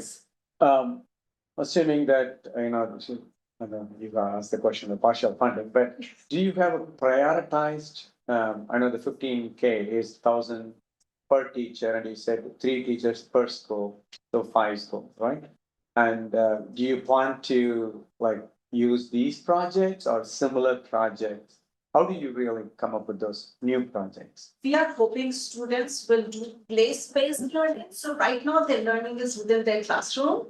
And with these, we are hoping teachers will develop lesson where they can see partnerships with the city. We do like recycling. Can we do something here? Can we do a clothing swap? Where teenagers do that. So we are really hoping to go out in our community. Hence, we need to create new lessons.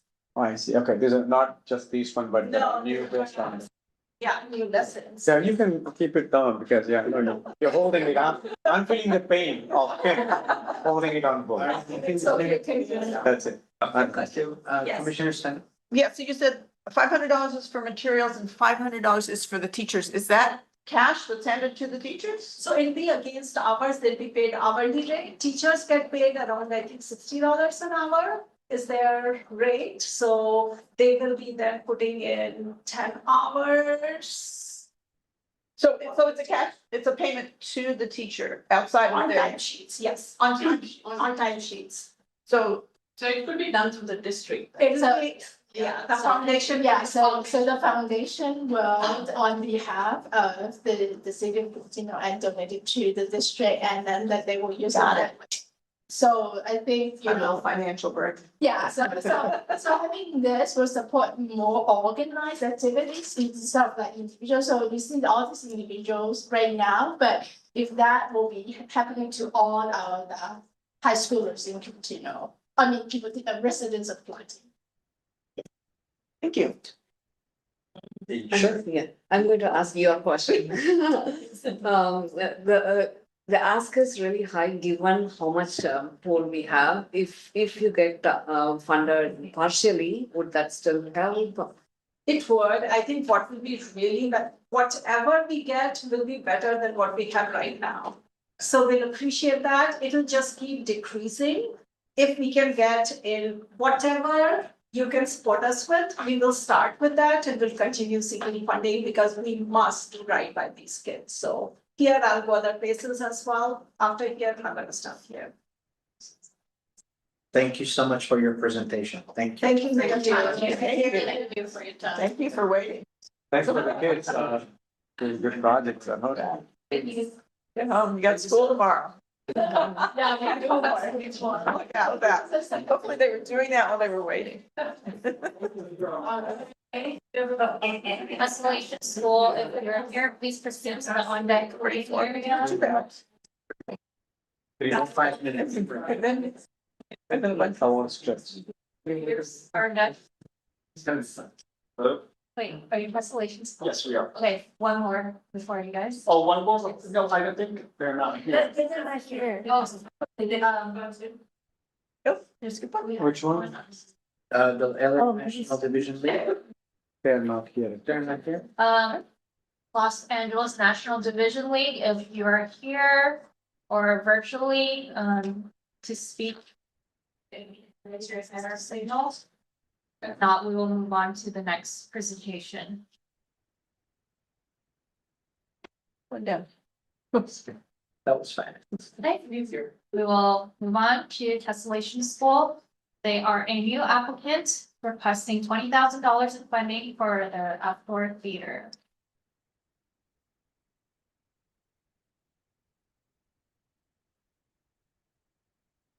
Are we ready? Yes. Yeah, so we are really proud to be a part of the educational ecosystem of Cupertino, and also, to be a part of, the Tesla, to be a part of Cupertino.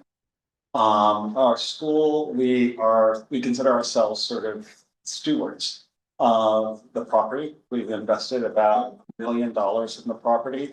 And that property not only served our students, but it serves the community. And at night, it is a place to walk around the track, kids ride their bikes. In a time when there is so much isolation and disconnection, it is a place, it's become a community hub. And so this stage that we would like to bring would be a focal point for creativity and for innovation, for community and community activism, all related to equity and sustainability. So Tessellations is a unique school. Parents come from Cupertino, but they come from around the globe. Because the school serves children who are gifted. It's a K-8 school, and our definition of giftedness involves more than just, their high cognitive abilities. They have special social, emotional needs. And so we develop the whole child and help them reach their potential. And the big question at Tessellations is how can we develop these young people to really serve the community and to advance an equitable and sustainable world. Yes. And so basically, our education, we have 248 students, about 1,000 people in our community. And it is rooted in experiential education. And one of our commitments as a school is connection to self, connection to other, connection to nature. Our kids from K-3 learn that basically they learn to love nature. And the rest of the program, 4 to 5, is really focused on stewardship and cultivating the land. The kids are stewards of our campus, and we want them to be stewards of Cupertino, and finally stewards of the world. So this project really would be a place where creativity, in terms of expression of the arts, would be a major focus. It would also be a hub for community gatherings, not only for our school community, but for our community around. We live in an elderly, our community that's an aging community. And one of the things that we feel is really important is to engage the neighbors and to have this system of wisdom coming into the school and the kids coming together with the neighbors for a larger cause. And this stage would be a part of that. Next. So this is completely, aligned to thinking about how do we build sort of healthy and engaged communities. And I think the point here is in this age of isolation and disconnection, how do we rebuild the communities that I grew up in? Oh, hang on a minute. So sorry. Oh, I was not even looking, I'm sorry. Yeah, that was my fault. Okay. But you're over. Yeah. So, So we need to. okay, Yeah, you're over by a minute. Oh, I'm over by a minute? Yep. Oh, all right. So we're gonna open for a discussion with Commissioner Freetown. I'm going first. There is already an existing Cupertino City program with outdoor theaters, like outdoor movie watching with the Cupertino entire community. Is not just for Tessellations, for anyone. Have you guys tapped into that program? Probably then combine this outdoor theater program with that. No, we haven't, but it's very important that you mentioned that. So because we're a school, we hope to have a stage for our students to realize, and also since the community is coming, we see them in the morning, we see them in the evening, that they can also use it for other community events, so will be just an extra stage they can use for different setting, different part of the city. So one follow-up Yeah. question. So the theater would be, outdoor theater would be used for any specific kind of genre or As expressions of the arts of the school, so the kids will have concerts, the kids will have play shows, where we can invite the community. We have more community events that we're trying to plan, we wanna bring grandparents day to school, so just a great area for kids to connect, not only inside the classroom, but outside the Well, and classroom. we're also planning, and we're gonna be working with, the other Cupertino schools Okay. on a week that is really World Creativity and Innovation Week. And again, it will end with sort of both highlighting examples of student creativity and innovation as it relates to equity and climate change. And it will also have an Earth Stewarding Day. Thank you. Commissioner America. Thank you. And you mentioned that it's a private school. Yes, it is. How does that, especially for Cupertino community, how do you really pull in and help the Cupertino? Because this funding is predominantly, would love to see the Cupertino community be getting benefited. How do you approach that? Well, focusing on this particular funding. Well, I think that, we sort of rent from the Cupertino School District. We pay them over $3 million a year. And so we are sort of, that's one way. The other way is we're partnering with the Cupertino schools. And that's this program that we're trying to create for the week-long program, because science and STEM is something they want to focus on. And we, in some ways, can function for them like a charter school because we are less regulated and we can experiment with education in certain ways and we can move certain things forward that are more difficult for them. So we are really deeply embedded in the connector. Okay, thank you. Commissioner Stanley? Yeah, I thought I read in your application that the project is for a spring construction, is that right? We hope that we get the funding, we can start in the spring. But because it's an outdoor theater, we have the flexibility as soon as we get the funds to put it in place when we get the funds, so. It's something that will be very beneficial for our kids and the community. And if you, because of our limited funding, if you don't get the 20,000, what would be useful and where would you get the rest of the funding? I think that we're not gonna we'll try to get the funding in some other way. Because again, I think we're committed to making this a community hub. And we're committed to making this sort of open to a resource that we share. And I think that's what's really different from us than a lot of other private schools, is that we're not only thinking about how we're serving our kids, but how we can get access to what we have to the community itself, as well as share it with the schools in the local area. Are you a year-round school? We have summer school, but we're not year-round. Okay. But because of, we have a CUP, which is, our conditional use permit. And part of what we have to demonstrate when we want to get changes to that is community benefit. So we have to be very steeped and embedded and justify basically our existence there. And I think it's led to leading to some really interesting partnerships. Where it's not just us giving to them, but there are things that we are learning from them as well. And I think that's a very unique relationship that I haven't seen exist anywhere else, where you have, because we don't compete with them because we really do a special form of special education for gifted students that they don't serve. So basically we complement them and just round out the wonderful educational system that Cupertino already has. Any more questions, Commissioner? Anyone else? Perfect. Thank you so much for your presentation. Thanks for waiting. And for your time. Hanging around. Towards the end. Next time. I'm sorry, I apologize. Next time, I don't know. Yeah, I get lost in my own thoughts. Thank you so much. Pleasure. After our next presentation, we can go on a rotary.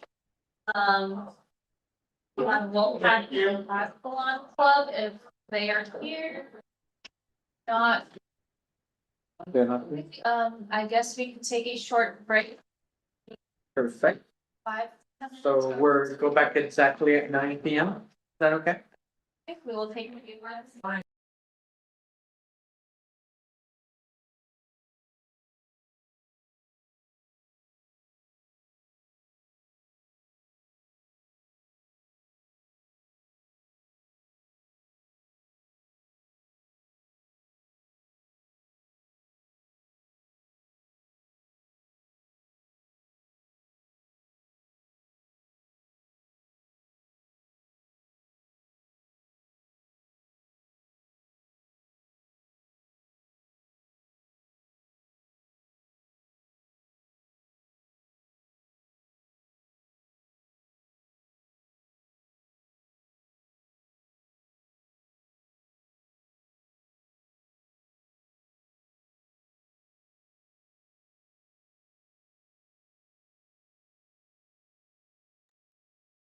But this time, a lot of applications, right? Compared to last year, don't you think so?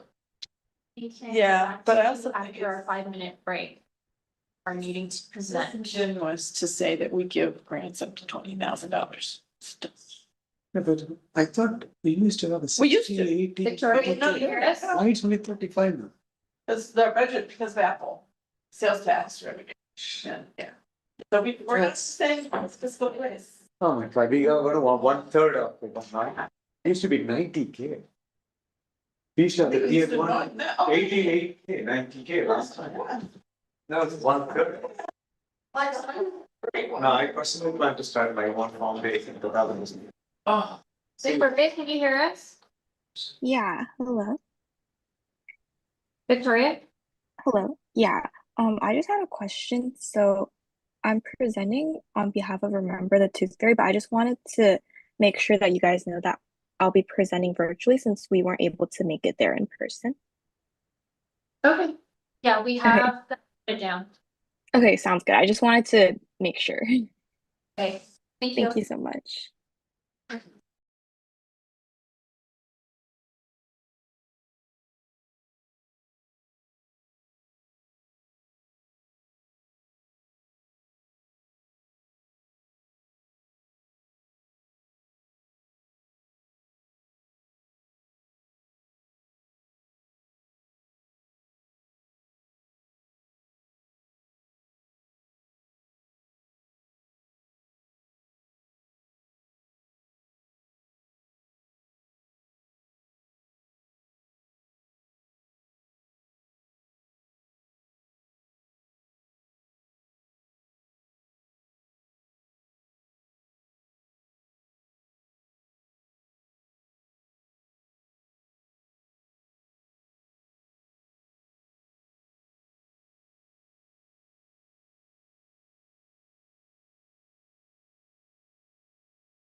Hello.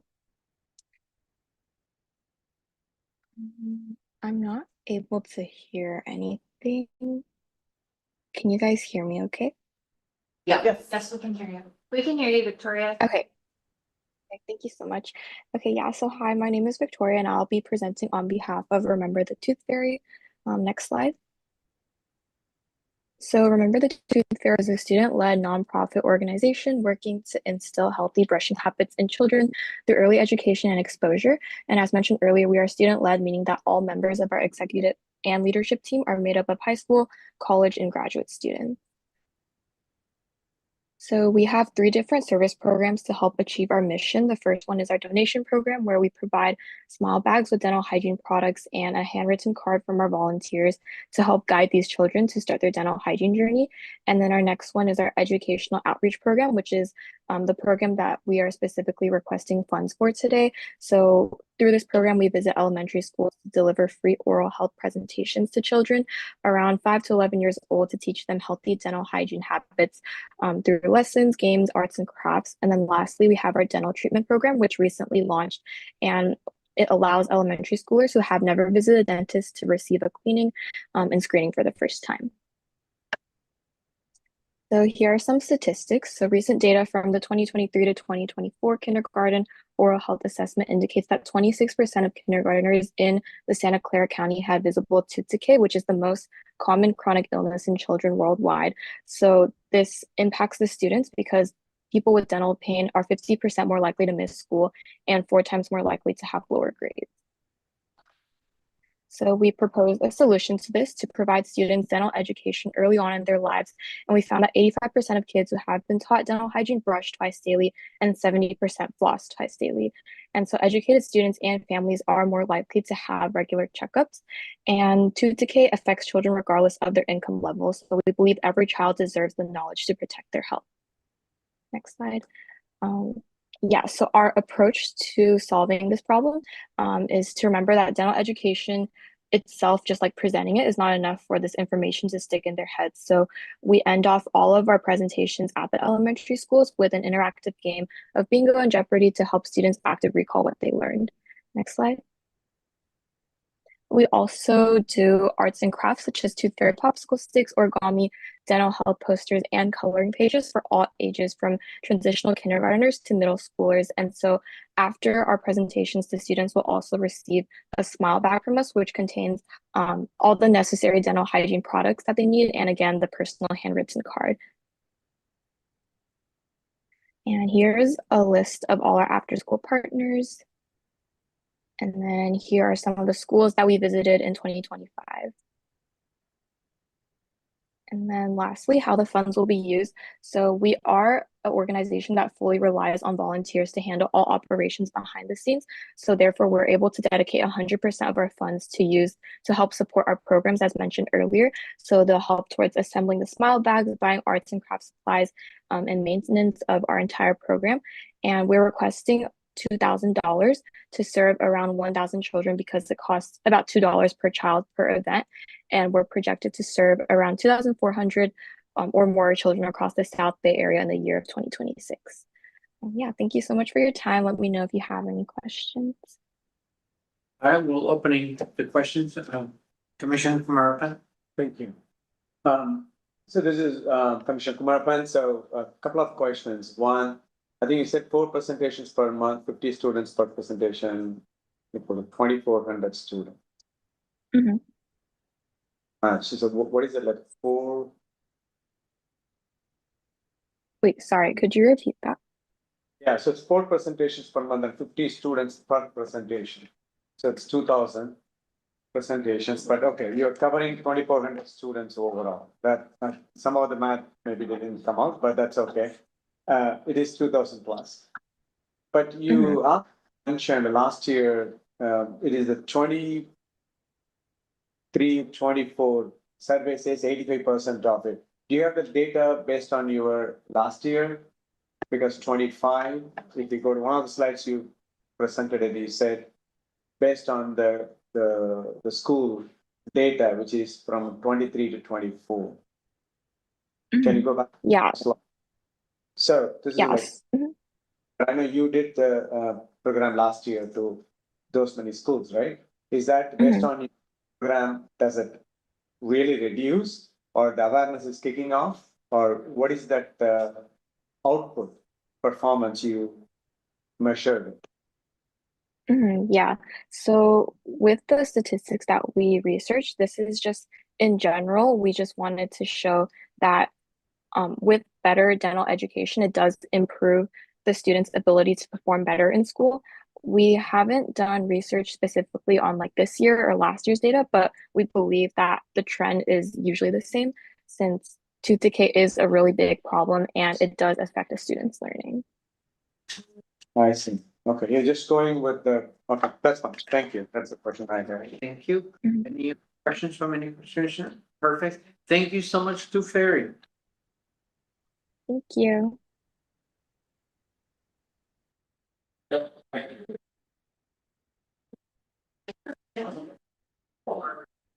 Okay, next, here's Rotary Club. They are a recruiting applicant for like $4,000 for the pollinator garden at Holland Park. Right. Yeah, there we go. Good evening, commissioners. My name is Lisa Sakis. I'm from the Rotary Club of Cupertino, and I brought Louisa Roberts with me. She'll be the president of our club when we execute this program. She's our incoming president. So we fundraise for and plan some 50 to 60 charitable projects each year in our community. We divide our projects into 5 charitable giving avenues of service, and our local charitable budget is about over $175,000 annually, and we coordinate over 12,000 volunteer hours annually. The project I'm going to talk to you about today is from our climate action group. Slide. So our project is a native plant pollinator garden at McClellan Ranch, right here in Cupertino. It's a 2,000 square foot plot of land that will support biodiversity, enhance the public space, and serve as ongoing educational resource for the community. Volunteers will join in planting the garden while learning about the roles of native plants in supporting wildlife and improving health in our ecosystem, the health of our ecosystem. We're going to partner with Grassroots Ecology, who owns the necessary tools. They have the established training, educational programming, and leadership skills to both help us implement the project and to sustain it. Rotary will help with the fundraising for the project and the organization of all of the hands-on volunteers for the project. Next slide. The project has a strong alignment with Cupertino's general plan principles, supporting the Vision 2040 objectives of advancing environmental sustainability, habitat restoration, and community education. Specifically, Chapter 6 calls out environmental resource element, so native plant restoration, and Chapter 9 calls out improvement of McClellan Ranch specifically as a multi-use public space that supports education, volunteerism, and passive recreation. So, and it will have a benefit to all the residents of Cupertino, a lasting benefit, and it will also be a benefit to the rest of the community as well. It's also going to provide a hands-on opportunity for not only Rotarians, but scout groups, youth groups. We sponsor some of them, Rolling Hills 4-H, Grassroots Ecology supporters, and there's going to be a general call for volunteers in the community, and we envision needing at least 100 volunteer slots. Next slide. This is the proposed area. The green area is our garden there. And next slide, this is the financial breakdown. So Grassroots Ecology is going to be partnering with us. They're going to contribute $4,450. Our fundraising goal is $10,000 of the project, and we'll be paying for materials and direct service costs, and all of the work will be unpaid volunteers doing the labor. So we want to bring in partnership, and we hope that Cupertino Parks and Rec, Cupertino, the city of Cupertino, join Rotary in this partnership. Thank you. You so much. We're gonna open for questioning for Commissioner Kumaropan. So this is one time you said, but how do you maintain this in the long term? What is So the process? once the plants are grown, and then Grassroots Ecology, they're on site, so they monitor the plants if they need watering, trimming, replacement down the road. So that's the sustainability. So right now that land is all barren. And so this is a restoration project for that land. And so maintaining it, if you go there, you'll see other areas that have gone through this transformation of, it was, the land was all decimated when it became a ranch and was just, empty. So these gardens all have to be maintained, but it will restore the native plants and the native environment. And then grassroots ecology, and we'll probably do future projects to go in and help with the sustainability of the project, replacing plants or doing pruning as needed and that sort of thing. So that's where sustainability comes in. Sorry, then maybe a follow-up question on that. So does it mean that, for example, you work with the Park and Rec, looks like I see that the Park and Recreation Department has Yes. allocated that one. Yes, That they means- have picked it out, That's a, that plot. So this is all part of the master plan for McClellan Okay, Ranch. yeah, So it's just a good. matter of that we want to provide funding to do a portion of the land. So they've been doing, they call them islands. And so this is the next island available to be restored. And so Cupertino Rotary wants to lead the fundraising to be able to do the restoration on this island.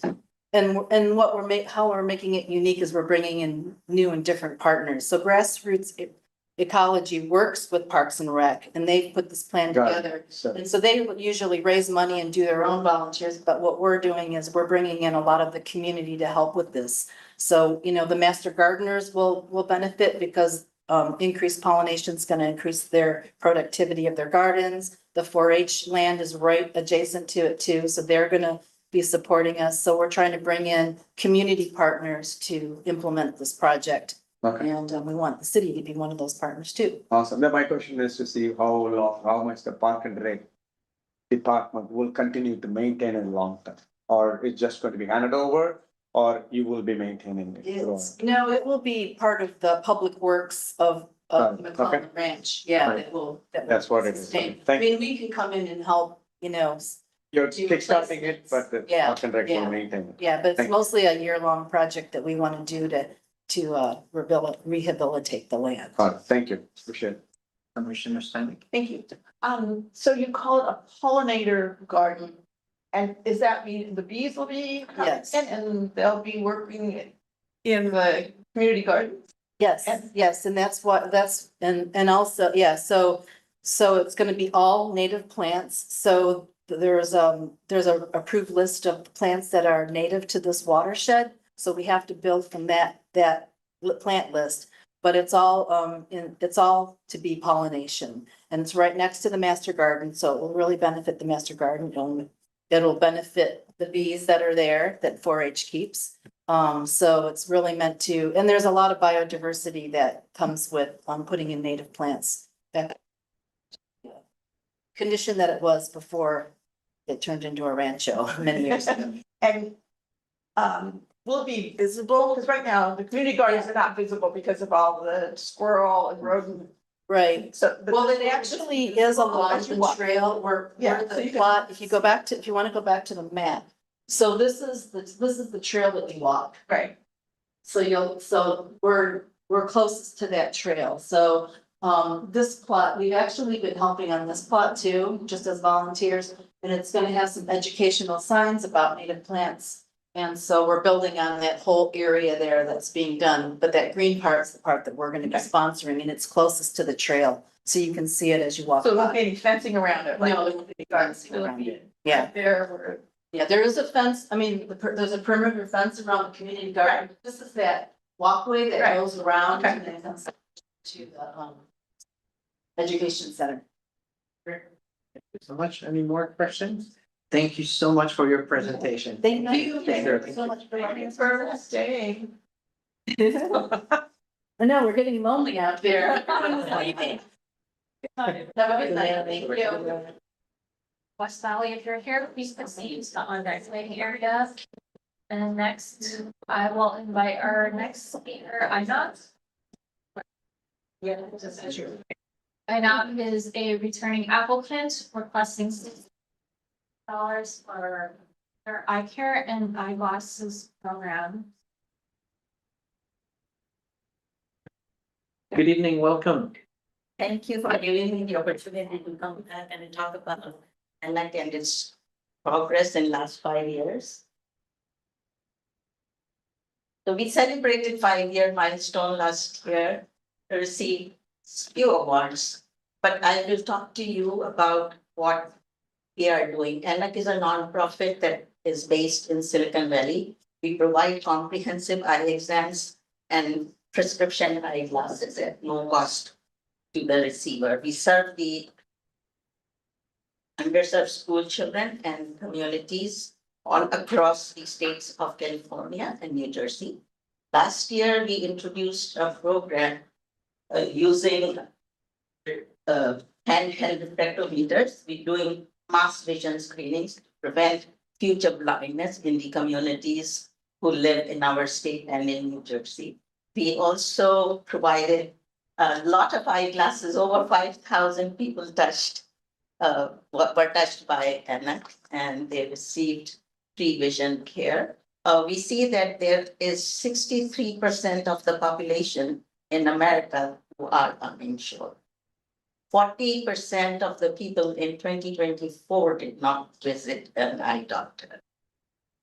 83 million Americans say they cannot afford vision care, and they were on the verge of losing vision.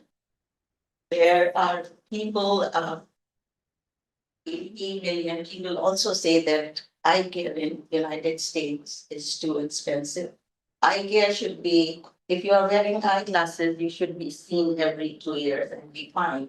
People prolong going to an optometrist.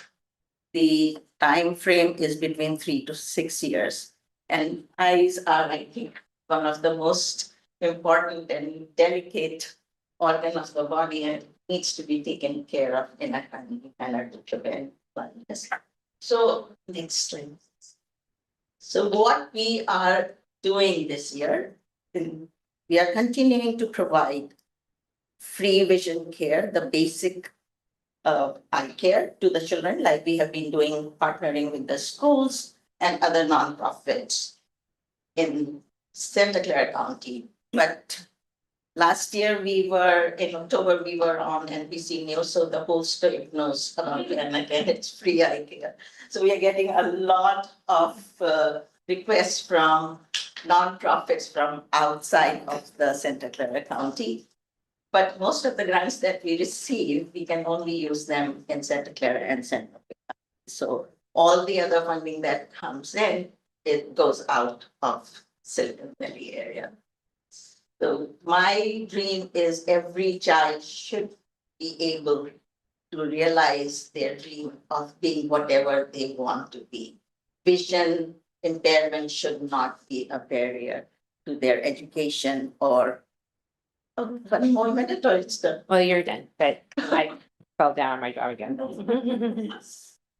So we are looking for funds again because your funding helps us bring vision care to those who really, really need. Each pair of eyeglasses the children are wearing, they have a real story. If you hear their story, you will cry. The very first picture is about a young child who came to us through Catholic charities. She is 3 years old in this picture. And when the child is born, just let me say, when the child is born, the eyes are not fully developed. Development happens as they grow. So with our vision refractors, we are able to do vision screenings from 5 months to 99. I tried to keep 3 months. All right, thank you so much for your presentation. We're gonna open the floor for commissioners, if they have any questions. Go, Commissioner Mervin. Yeah, thank you. I think in the application you mentioned there are beneficiaries from Cupertino, in general, there's 15. This year, I will tell you, I think almost all the money is being used for Cupertino and Cupertino Unified. We have become so well known in Santa Clara County, so many schools, and especially in Cupertino, it's a big surprise that so many, especially from the apartments. I will tell you, we are giving eyeglasses to Prospect High School in Saratoga, Lynbrook High School, Fremont High School. When we receive these applications, even we take a look and we call the school nurses and everything, and every child that we are giving eyeglasses, they're buying. Family members don't speak English at all. So you expect to, my question was, you said only 50, but this year you expect to double, triple, do you have any estimate? I know you got a lot of applications and you said all the money will be spent only for the Cupertino. Because last year we got $4,000 in grant and some of it we had it for marketing purposes, but whatever the funds were for the eyeglasses, a little bit is left. I'm sure it will be used within the Cupertino School District and the Cupertino unit. Okay, yeah. Right. It was a surprise for us also, but I think the name is spreading. We have become very well known. Okay, Commissioner Stanek. And I'll ask you the same question I've asked a lot of the other applicants. You say your program duration is July 25 to June 26. Although we forgot to change that. Okay. You know, but these funds won't be available until July of this year. So we are still in that mode. I think. You must have. Okay. We all missed that. All right. Oh, I'm sorry about that. That's it. Okay. That'll Just to clarify. Thank you. So I'll just ask you once again, because obviously you're a returning nonprofit asking for funds, and again, last year, the number serving residents was very low. I don't see any difference of last year, so we're talking indeed about a lot of kids, and don't get me wrong, I love what you do. I think of you almost every week. I speak about ANAC week. But I'm surprised of the lowest amount. Don't we have enough kids in Cupertino? I'm surprised of the, kids are kids, it doesn't matter, but obviously we would prefer to help more in Cupertino. Do you think that there is not as much request in Cupertino because we are Cupertino? I don't know. Yes, we are Cupertino. Right. That is very, very true because nothing has come from Monte Vista High School. Got it. Nothing has come from the schools. Kennedy and, I'm from Saratoga. I don't know the names of the schools, but we do get from Cupertino High School and some other schools. I think it's hard to remember so many schools we are serving. On Lilac Drive or whatever those schools are, we do receive. And when we see the address of a parent as Cupertino, we also then we say, oh, more from. So there are certain zip codes, certain areas where the schools are, we are receiving the eyeglasses. And we also did reach out. I went in and looked at all the schools that are part of Cupertino School District, and we made contact with, Tarashri Krishnam. We took her help. We asked her how to go about, and there are people within the community here and who are helping us. We do a bigger reach out. Because I used to think, okay, Cupertino Unified, when I came for the first time, I said, in the Cupertino zip code, and we became very much aware and we started doing a reach out with it. Thank you so much for your presentation and for coming back. Thank Thank you. you. The part of the valley appears here. This is proceed to the on-deck area. And to raise this is firm, they are done, but they have presentation slide that has been included in the presentation supplement. So we will move on to the next applicant, West Valley Community Services. So no time, sorry, I missed it. No Time to Waste has provided the slides, but they're not here. And Then we're moving to the next. Okay. Okay. So we have a hand raised virtually. There was no time to waste. When you are ready, you may speak. It's too bad. I love that they do. I mean, it's so systematic.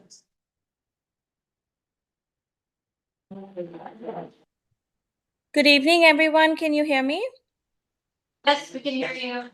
Hi, my name is Sujata Venkatraman, and I'm the Executive Director at West Valley Community Services, serving the community of Cupertino and other West Valley cities for 52 years. We are requesting funding for our Gift of Hope program. This program has been in operation under different name for the last 30 years. Before, we used to do it as Adopt a Family, but with our community's input, we have moved the program to more as a carnival. It happens in December, the first Saturday of December at St. Joseph's Church. The intention of this program is to bring hope and a little bit of fun for our families who are living paycheck to paycheck or on fixed income. We serve 300 Cupertino residents through this program. The program's intention for last year and this year has been to bring different ethnicities together to bring volunteers. We make it like a carnival, and the funding that we get from this particular funding source, we use it to buy gift cards for basic essential needs, for food. The families do tell us what their needs are. Many a time it is basic personal hygiene stuff that they're looking for, shoes, something extra for the holidays when everybody else is celebrating holidays, makes our families who are a low income, on fixed income, an opportunity.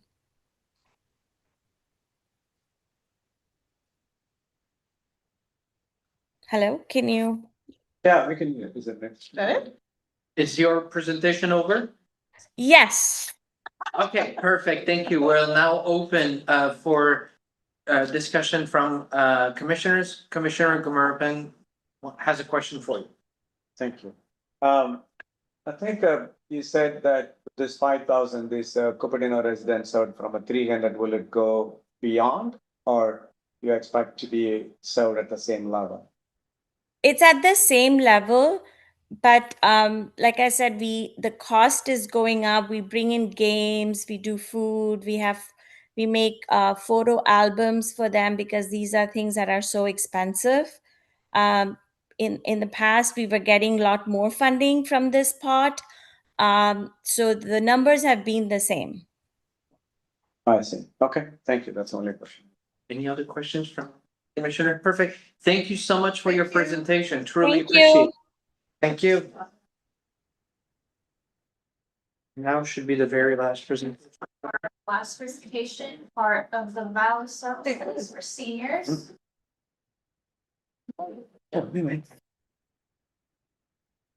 Hello, everybody. Hello. Guys want to go home. Of course. Thank you for waiting. Thank you. I have. As a reminder, they'll be the great. I'll just do a quick introduction. We have part of Valley Services for seniors. They are returning applicants and they are requesting $50,000 in funding for seniors. So. Should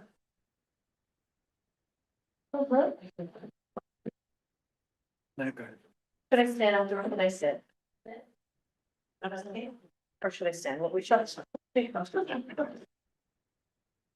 Okay, hello, everybody. My name is Alma Soto, and I am the Executive Director for Hearts of the Valley Services for Seniors.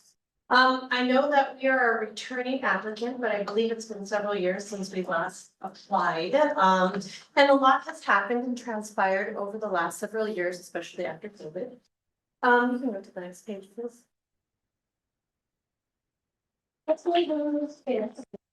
Okay, so our mission is Hearts of the Valley is a 501c3 nonprofit organization, and we are committed to facilitating and advocating to the independent living of the seniors 62 and up living here in West Santa Clara Valley.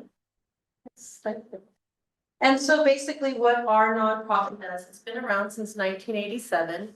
And our whole entire mission and vision is to help the seniors that are living in their homes remain independent. A lot of us take for granted the ability to change light bulbs, shopping, do errands, transportation, handyman, yard work. It's very easy for us, but when you get older and your village depletes, it becomes more difficult as time. And so that is essentially what we're here to do. We're here to establish companionship. We're here to to disperse the isolation that the seniors do have and to create a community and a village for them. Next slide. And so essentially our benefit is we give low income and homebound seniors the ability to maintain their independence through maintaining their home, helping with their paperwork with taxes, taking them shopping, taking them to their doctor's appointment, giving them a friendly call, giving them a friendly visitor. These are the things that we do, and it's all for free, and there is no income. Oh, wow, wait, 1 minute, eligibility. Okay, quick, let's go to the next one. Okay, so our demographics, we're here in the West Santa Clara Valley, and of our over 800 clients, 77% are women, and about half are living alone, cannot drive, and 33% are living disabled, and 66% are below poverty level. Next slide. Okay, you guys all know by the year 2040, the demographics are going to rise to 500,000 residents. Next slide. And we operate all through volunteerism. Everything is free. Next slide. And it's critical and important that we give these services to the seniors of West Santa Clara Valley because we help them remain independent, and that independent is their dignity. Next slide. 38 years that we've been around, so we're very sustainable. Next slide. And our budget is 135K. We have given 1,200 services this year. We've serviced over 771 seniors. If you boil it all down, it's about $80 per service. Okay, we're here because we need assistance. I'm the new executive director. The website hasn't been updated since 2021. I'm looking to update the website. I'm looking to get a CRM. I need to hire more staff so that I can service more seniors within this area. That's why we're here. Okay, we're gonna open the questions for the commissioners. Anyone wants to start? Commissioner Kumaropan? There is a question there. So, thank you. A couple of quick questions. One, especially on the Cupertino seniors, what kind of services they really ask for, like transportation? Yes. This is a very top one. Cupertino is very well off. And a lot of our seniors here are well off, but they do call because they don't have a village and they don't have assistance and they don't have people to drive them. So we have picked up many seniors here within this area, taken them to the senior center, taken them to the YMCA, take them to work out, take them to get shots in their eyes for medical assistance. There are seniors to get their yard work clean, their stuff on top of their roof blown off. They ask for a lot of assistance and it's all for free. And the second question, the last. So you said 115, and do you expect more seniors? So my goal is to create more seniors from within Cupertino and the outside areas. Right now, we've serviced over 771 within this last year, and of Cupertino itself, it's been about 150 seniors here within Cupertino. Thank you. Any other question? Commissioner Shrika? How many of you in this cause working together? How many of you doing this together? It is me, myself, Just the you. executive director, handling everything. But I do have over 150 volunteers that do everything for free and give their time in kind of contributions. Commissioner Stan? Thank you. And the funding, I think you said in the application that it was partially to fund the executive director and partially to fund a volunteer coordinator. I need to hire. So those It are, wouldn't be a volunteer, it would be a paid position. right, Yes. but it was Yes, a coordinator of the volunteers. for the volunteers, yeah. Right, okay.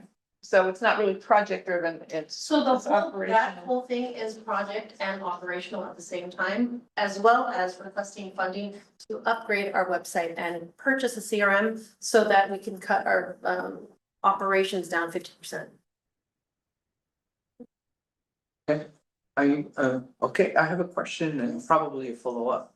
From 1 to 10, how important is transportation for your organization?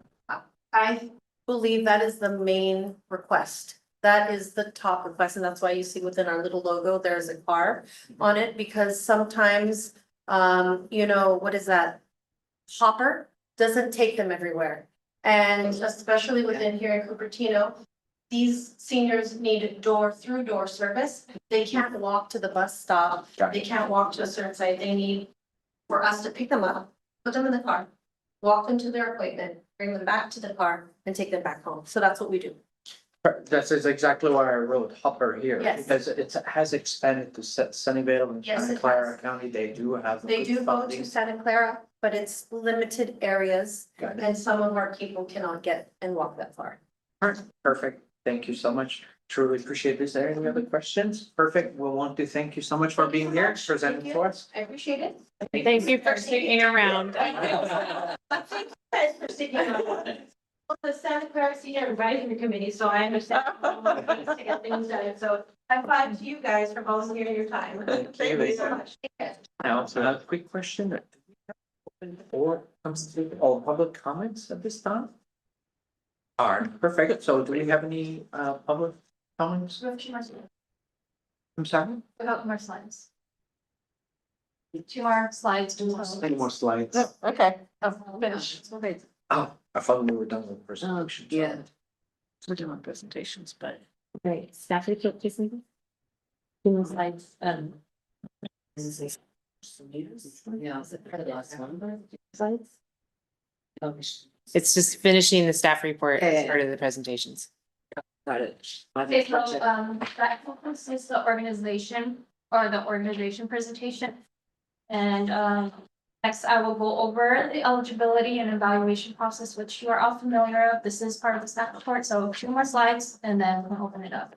Okay, thank you. So eligibility, staff has included 7 applications. 5 applications are pending eligibility, which is requested or reflected in attachment B, the community funding application summary. And final eligibility of the applications will be determined by commission during the evaluation process next month. And when completing the evaluation, to email again, commissioners should give a score of 0 to any applicants we do not deem eligible. And any applicants that are deemed eligible, we should evaluate it accordingly to the criteria in the table. And you will be able to review the scores during the evaluation process and discuss eligibility further as a group. And this is done in the April meeting. And just a quick process for the April meeting. Commission will facilitate the evaluation process, provide a funding recommendation to council. And you should prepare your preliminary scores prior to the April meeting. Commissioners will have the opportunity to discuss organization eligibility and ask clarifying questions. And after receiving public, commissioners will complete and update their evaluation form before providing their total score out of 100 for each application. And just like before, we will share screen and tally up the scores live. And the commission will then continue the discussion of the data using the evaluation total score. And then finally, you will determine a funding recommendation for city council. And that concludes the process. Any questions? I do have a question on the first slide. Is it okay? If you go back to the first slide, prior one, you mentioned commissioners to give a score of 0 to applicants they do not deem eligible. How do we judge? Because you will say that met eligibility and then 5 applicants, I assume you will vet it and finally will say either all 22 are eligible or not, right? On top of it, how do we, I forgot, how do we really decide whether eligible or not? So remember on the evaluation scoring sheet, we have criteria. Aligns with. You rank them, remember you give those scores. Oh. You think that they're not eligible in that criteria. Oh, in that the criteria, okay. Yes. That's a subjective, so of the criteria, we can give any score, and if we think that they don't meet the criteria, we'll give a 0. Just give them 0. Remember, we did it well last year. Yeah, It's gonna be crazy, but we're gonna go through. When you see that spreadsheet, you will understand. Yeah, no, What's but, the criteria. okay, now I am clarified, because initially I thought, I'm just ruling them out completely from it, that's what I thought. Yeah. I think that's what it says. No, it's, No, it is. If they're not eligible, it says to give them a 0 total. No, but not That's for what the it whole says. application. That's what it says. No, that's what I understood, but Yes. I was clarified it's not. No, she. No, but confirmed what it. she's trying to say is that that's what's written. And that's what she said. So I think you misinterpreted. You were correct the first time. Okay, to give a score 0 to applicants, they do not deem eligible on that criteria. No. Of Not on the criteria. So if someone is doing something that is applying for something for funds for last year, then that's not eligible. They don't fit the criteria for, I mean, they Overall don't criteria. meet the requirements of the application.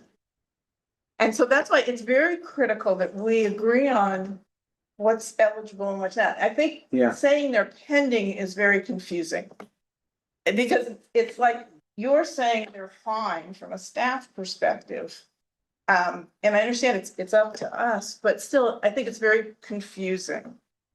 Yeah, that's what I was, point of order, because I think. If we have Jacinta clarify that Yes. pending. Yeah.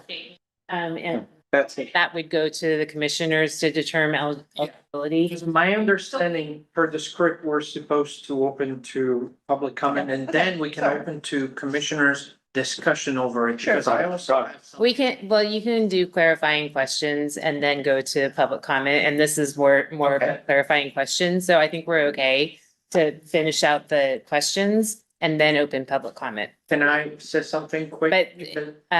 But so you have a question on the table that I think. I do have a question of eligibility. Okay, As a 501c3, I am astonished that based on all this eligibility, there's no requirements for a 501c3 or 50119 to be in good standing.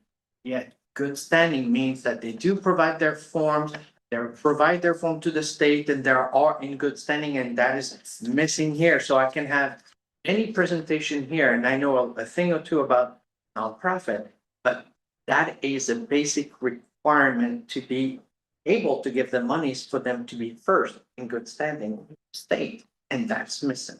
so that's moving on to another question, so I'm gonna stop you and we'll go back to that. Okay. Jacinta, if you could clarify on the eligibility and how that some are marked as pending by staff and what we would like the commission to do with that pending eligibility. So we have called out the pending eligibility because staff doesn't want to make that determination. So we want to give it to the commission Oh, to decide that. And we have it listed on the slides, why it's pending. So some organizations have clarified their presentation or the program and event dates. So you can take that in and score that accordingly. And that would be. up But to you understand it's a vague, it's a gray area, right? Because now you're leaving it up to us. But I get it. You're doing the homework. Got it. That's fine. And then you have stated criteria. Yeah. So your question isn't really a question, it's just stating that that is not spelled out in the criteria. Okay. Speaking of 501c3 is a criteria, but the good standing part, we do require them to submit their 501c3 forms. They're all up with that, that's not currently in the. I have one question regarding the eligibility. Are there any applicants that you have rejected because they did not meet eligibility?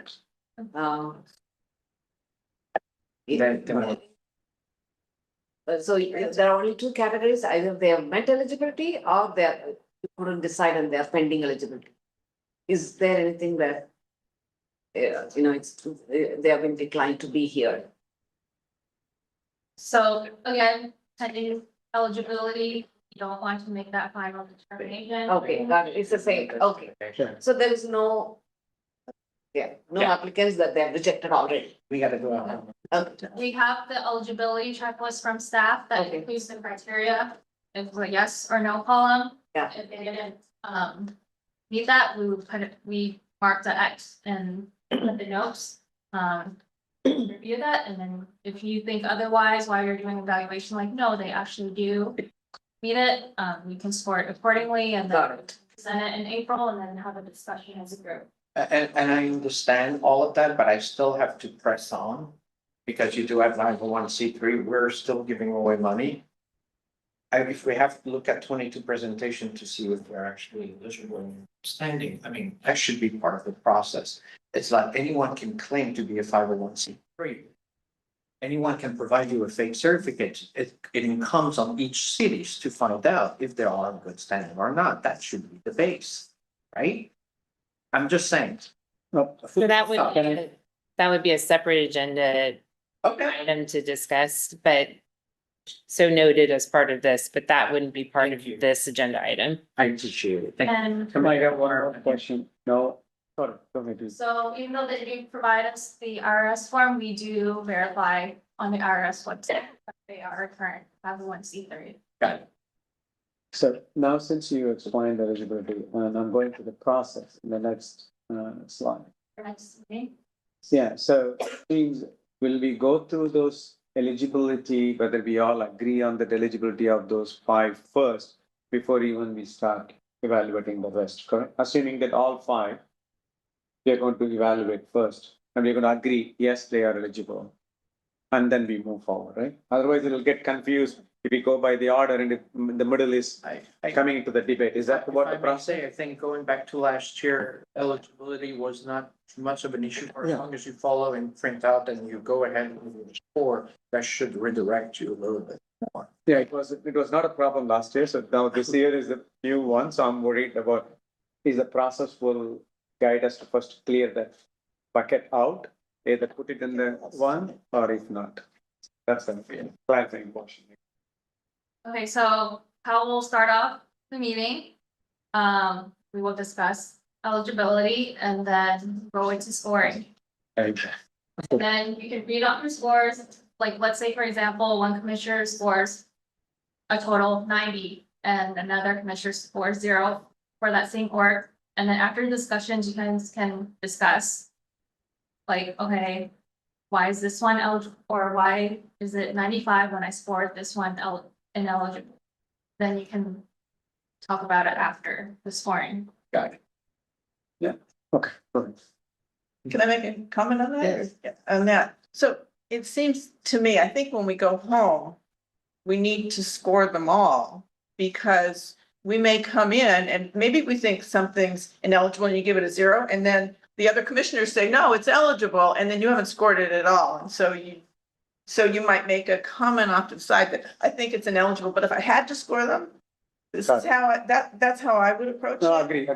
But I also, like, I have the question, if you say they're pending and you've identified a reason for that, do we have the ability to throw that out and overrule? I mean, it's really the criteria that's been set down by the council. It would seem to me that we shouldn't be overruling that, and maybe that's part of our discussion, but I don't see myself as a commissioner being able to say, oh, well, they didn't meet this criteria, but let's go ahead and score them and see how it goes. Well, unfortunately, we do have our homework to do and we just need to follow the guidelines, I guess. And the best, and we'll do a lot of the conversation and discussion, and that's where we'll find out together how we'll proceed. Yeah, it will become subjective. That's what it is. They have the clear lens to clear the 17, but they are down, and I would say 3 years, but it's okay. Yeah, I think, I mean, there were some questions, certainly mine, about the dates that they're doing stuff, and they may be a continuing nonprofit, so they really are saying, oh, I'm gonna use it next year, and so maybe that's some judgment for us. All right. And, yeah. Okay, so we want to go to public comment and then have any other discussion, right, with a couple of. Are you, are you done with, are we finalized? Perfect, so now we're gonna open public comment. We have no speakers, Vice Chair. Perfect, so now we're closing that, so since there's no speakers, I will close public comment and open up for commissioners' comments on the item. There you go, commission standing. Just one comment on our process from last year. Sometimes you go through and you're ranking and you end up with the same total for 2 different different nonprofits. And the way we do it is we start to then do the stack ranking of 1, 2, 3, 4, 5. So it's important that if you see two that you end up with the same score, that you figure out how to make one above the other so that when we stack rank them, there is a difference in them. That's just sort of a statistical thing. I That's trust what we we're can doing. make it happen. Perfect. All right. I have another question. Our meetings are recorded. So the chair could view tonight in order to participate in the next meeting. All right. I have a question on that.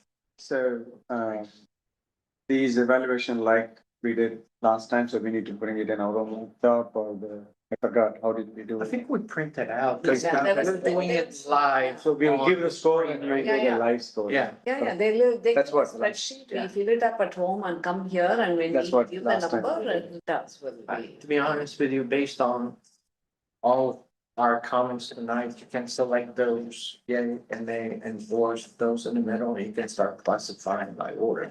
And I think that's what we're gonna try to come up next month as well, based on each individual homework does. Okay. So when are we planning to send out the spreadsheet? Send that out. The earlier the better. 2 weeks before the meeting, yeah. That's, Yeah. yeah, sounds. Good, perfect.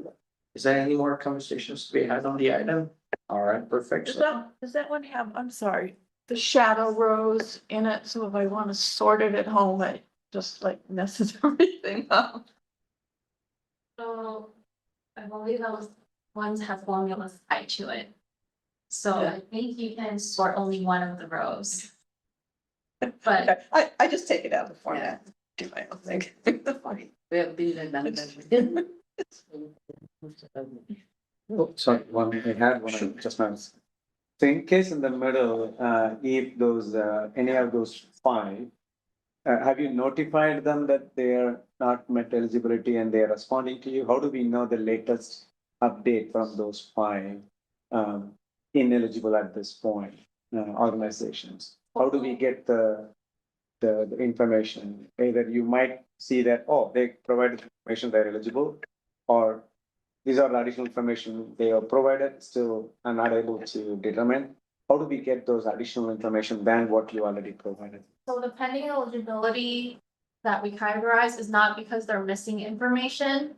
It's based on the criteria that. Oh, I see. Policy. Okay, no additional information So needed.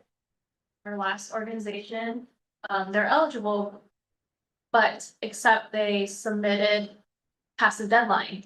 So up to you if you want to accept that, but for the policy deadline is February 1st.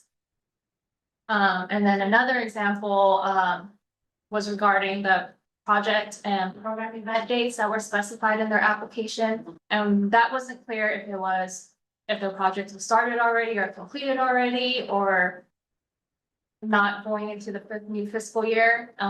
They had a chance to come to the presentation today and clarify that. And if they didn't, you can use your judgment to score accordingly.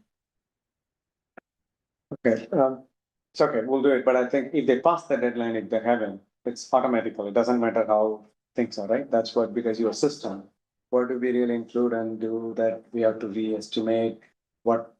Okay, that seems to be a very basic thing. If there are deadlines and if it is, many people can come and ask question, like they can even submit it tomorrow and say, hey, you allowed one to evaluate, why not me? Well, so that we can I'm trying discuss that to next see week, that yeah, one, yeah, right? yeah. We are Next giving, time. we are giving a more loopholes for them. So Yeah. that's what I don't want to be in that kind of a decision. No, it's Great. really fine. You should make, yeah. And I I'm gonna encourage you to, because you're moving into discussion on evaluation, so I'm gonna encourage. Yeah, right. Oh, sorry, okay. So I mine didn't mean is, mine is more of a general comment for us. And that is something we did last year that we hadn't done in previous years because the funding is so low. That we did start, I think we ranked first and then we decided, okay, how much would we want to give based on, these are the top ones. Oh, but they first one's gonna take 50% of our money or something, so. Yeah. I think And we again, do need to be thinking about that, like how much would we want to give Partial to amount. partial amounts. Yeah. We're gonna do fine. Thank you. So I will close this, the comment section here, and now we're gonna move to the next item of business on the agenda, which is the staff and commission report. And so the staff, do we have a report this evening? We do, Vice Chair. We are gonna try to get this going. Here we go. Good evening. I'll go as quickly as possible. I have my liaison update for tonight. I have a reminder on the annual commissioners training, which will be Monday, March 30th, 7 at Community Hall. And that is a mandatory training session. All of the commissioners. We have Big Benny this coming Saturday, March 7th at 8:30 is when the main run starts. 9:30 is when the kids fun run starts. That's at the Cupertino Civic Center. You can still register, although we actually did have to close online registration a little early just because our numbers are really close on the shirts. And so we're well on our number, but now registration is in person. Pickup for shirts is tomorrow from 4 to 7 at Civic Center Plaza. And then we also will take registration as we can tomorrow and in the morning if we still have spots. Okay, we also have our Teen Resource Fair coming up on Saturday, March 21st from noon to 3 at Main Street, Cupertino. Just a reminder, that event is all of our part-time job opportunities through the city of Cupertino, our volunteer job opportunities through the city of Cupertino. And then we also partner with the IDC, which is I can't remember what the acronym is, of course, but it's the independent commissions within Fremont Union High School District, and they have a committee on mental health awareness. And so we partner with that particular commission. They go out and find the resource booths for the mental health awareness portion of that event. So we do that through a partnership with them, and it's on its 3rd annual. So very cool event. We have our 50+ golf tournament coming up on Wednesday, April 1st, 10 a.m. to noon at Blackberry Farm. And you can still register at Reg for Rep online for that event. Our 2nd year for Parks and Recreation coordinating Earth and Arbor Day Festival, which will be Saturday, April 4th from 11 to 3 at the Cupertino Civic Center Plaza. There is actually going to be a move back into the plaza. It was done there years ago, but it will be in the plaza rather than on Library Field to bring some cohesiveness back to the event, the stage closer into the booths and kind of engage everybody. The street will also be closed on Torrey Avenue to provide space for more booths there. So we're excited about seeing a new format, and hopefully that will be a great day for them. I would like to officially introduce Carolyn McDowell, our new Assistant Director of Parks and Recreation. And Carolyn will also be your new liaison for the Parks and Recreation Commission moving forward. And I will. Welcome. Carolyn. And thank you. So I will be back for my division update and I'll be returning to still continue with teen commission. So I still do have a commission. So I will be back around. And then I'd also like to introduce, she's not here, but I'd like to introduce her here, Zoe Keeley, who is our new recreation coordinator in the senior wellness division. We're really excited to have her on board. Reminder on city e-notifications that you can sign up to receive the updates, and how you would get to those notifications is through cupertino.gov/e-notification. And then you can just choose which notifications you would like to receive. That we do have Cupertino 311 where the community can report community issues. It's at cupertino.gov/311, or you can download the mobile app. And that's a good way to report any issues that you see in the community. And then reminder to all commissioners, if you have international travel, to make sure to email the help desk at cupertino.gov with your travel dates and locations so that they don't lock your account on you. Then they know and they will make arrangements. Also, to let you know that our spring recreation schedule is out for 2026 and activities start on Monday, March 30th. So we're currently taking registration at cupertino.gov/rec schedule. Our city offices and facilities will be closed on Tuesday, March 31st in observance of Cesar Chavez Day. However, we will have normal operating hours at Blackberry Farm Golf Course and the Sports Center. And that is my liaison update.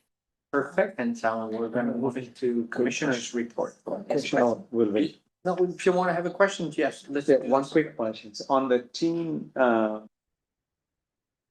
resource center, is it mainly for the Cupertino teens or any other outside, also can visit? Anybody can visit the options that are available for volunteer and part-time job opportunities are within City of Cupertino. And then the mental health resource booths are for the community teens. So that could be somebody outside of Cupertino as well that could benefit. Yeah, because some of the teams approached me recently and they said, is there anything we can do it? But I can ask them to come and check it. That's They can find out about everything for them as a teen in the community. awesome. Thank you. And Vice Chair Bono, may I say a quick hello? Okay, thank you so much, for making a warm welcome for me this evening. I have joined the city as of the first of the year, so I'm a seasoned veteran here in Cupertino. But I do have an extensive Parks and Recreation, background, but I don't have a linear path, so I also have some law enforcement in me, which makes my path pretty unique. We'll learn a little bit about that as we get to know each other a bit better. But I do want to acknowledge Sonia, who has been doing this role in her own capacity, and I believe doing a bang up job in serving the commission chair, staff liaison, right? So kudos. Thank you. And Jacinta put a ton of work into tonight's presentation and working with the groups and stuff. And I wanted to acknowledge her real quick, even though she'll probably watch it tomorrow online, but it's an impressive staff. And there's a lot of good things going on here in Cupertino, and it's exciting to be a part of it. So I did bring my cards tonight. I'll pass those out. I don't want to take any more of our time tonight, but I'm happy to connect with you, whether it be after this meeting or at a subsequent day and time, just to get to know you a bit and look forward to working with you in the years to come. And likewise, thank you for coming to one of the busiest. Oh, my gosh. Commission Oh, my meetings. gosh. Absolutely. So. All right, perfect. Any more questions from any commissioner? Can we move into commission reports, which should be very Commissioner Stanley? I had the pleasure of attending the Cupertino Little League season opener. It was a great event, lots of people, lots of families. They really, and they're growing, and so that's a really good sign for them. And so it was very nice. Excellent, Commissioner Murphy. Also, Commissioners, okay, perfect. All right, perfect. Now we're gonna move into future agenda settings. I can jump in there just a tad. So at the next meeting, we had, right, at the next meeting, we will obviously be bringing forward the chair and vice chair. It was postponed tonight or today. No. Okay. I want to make sure you're not having medical issues here. Okay, so we will obviously be bringing that forward, but we also have a proposed calendar that we plan to bring forward for through this calendar year. So we'll be sharing that with you, as well as anything else that you'd like for us to consider. But it will be foundational in our discussion on that topic. So just wanted to give you a heads up that that's tentatively on the agenda for April. Are we also, are those future agenda settings part of our wish list from last year? It is. As well as routine items that we're just gonna adopt. So that way we have, like, when there's somebody like myself coming on board, a clear understanding of kind of what generally takes place each March. each February, each, you know what I mean? What needs to take place seasonal? All right, meeting now is coming to an end. Just want to thank everybody for coming tonight. Our next meeting will be April 2nd at 7 p.m. It's currently 10:11 p.m. Adjourning the meeting.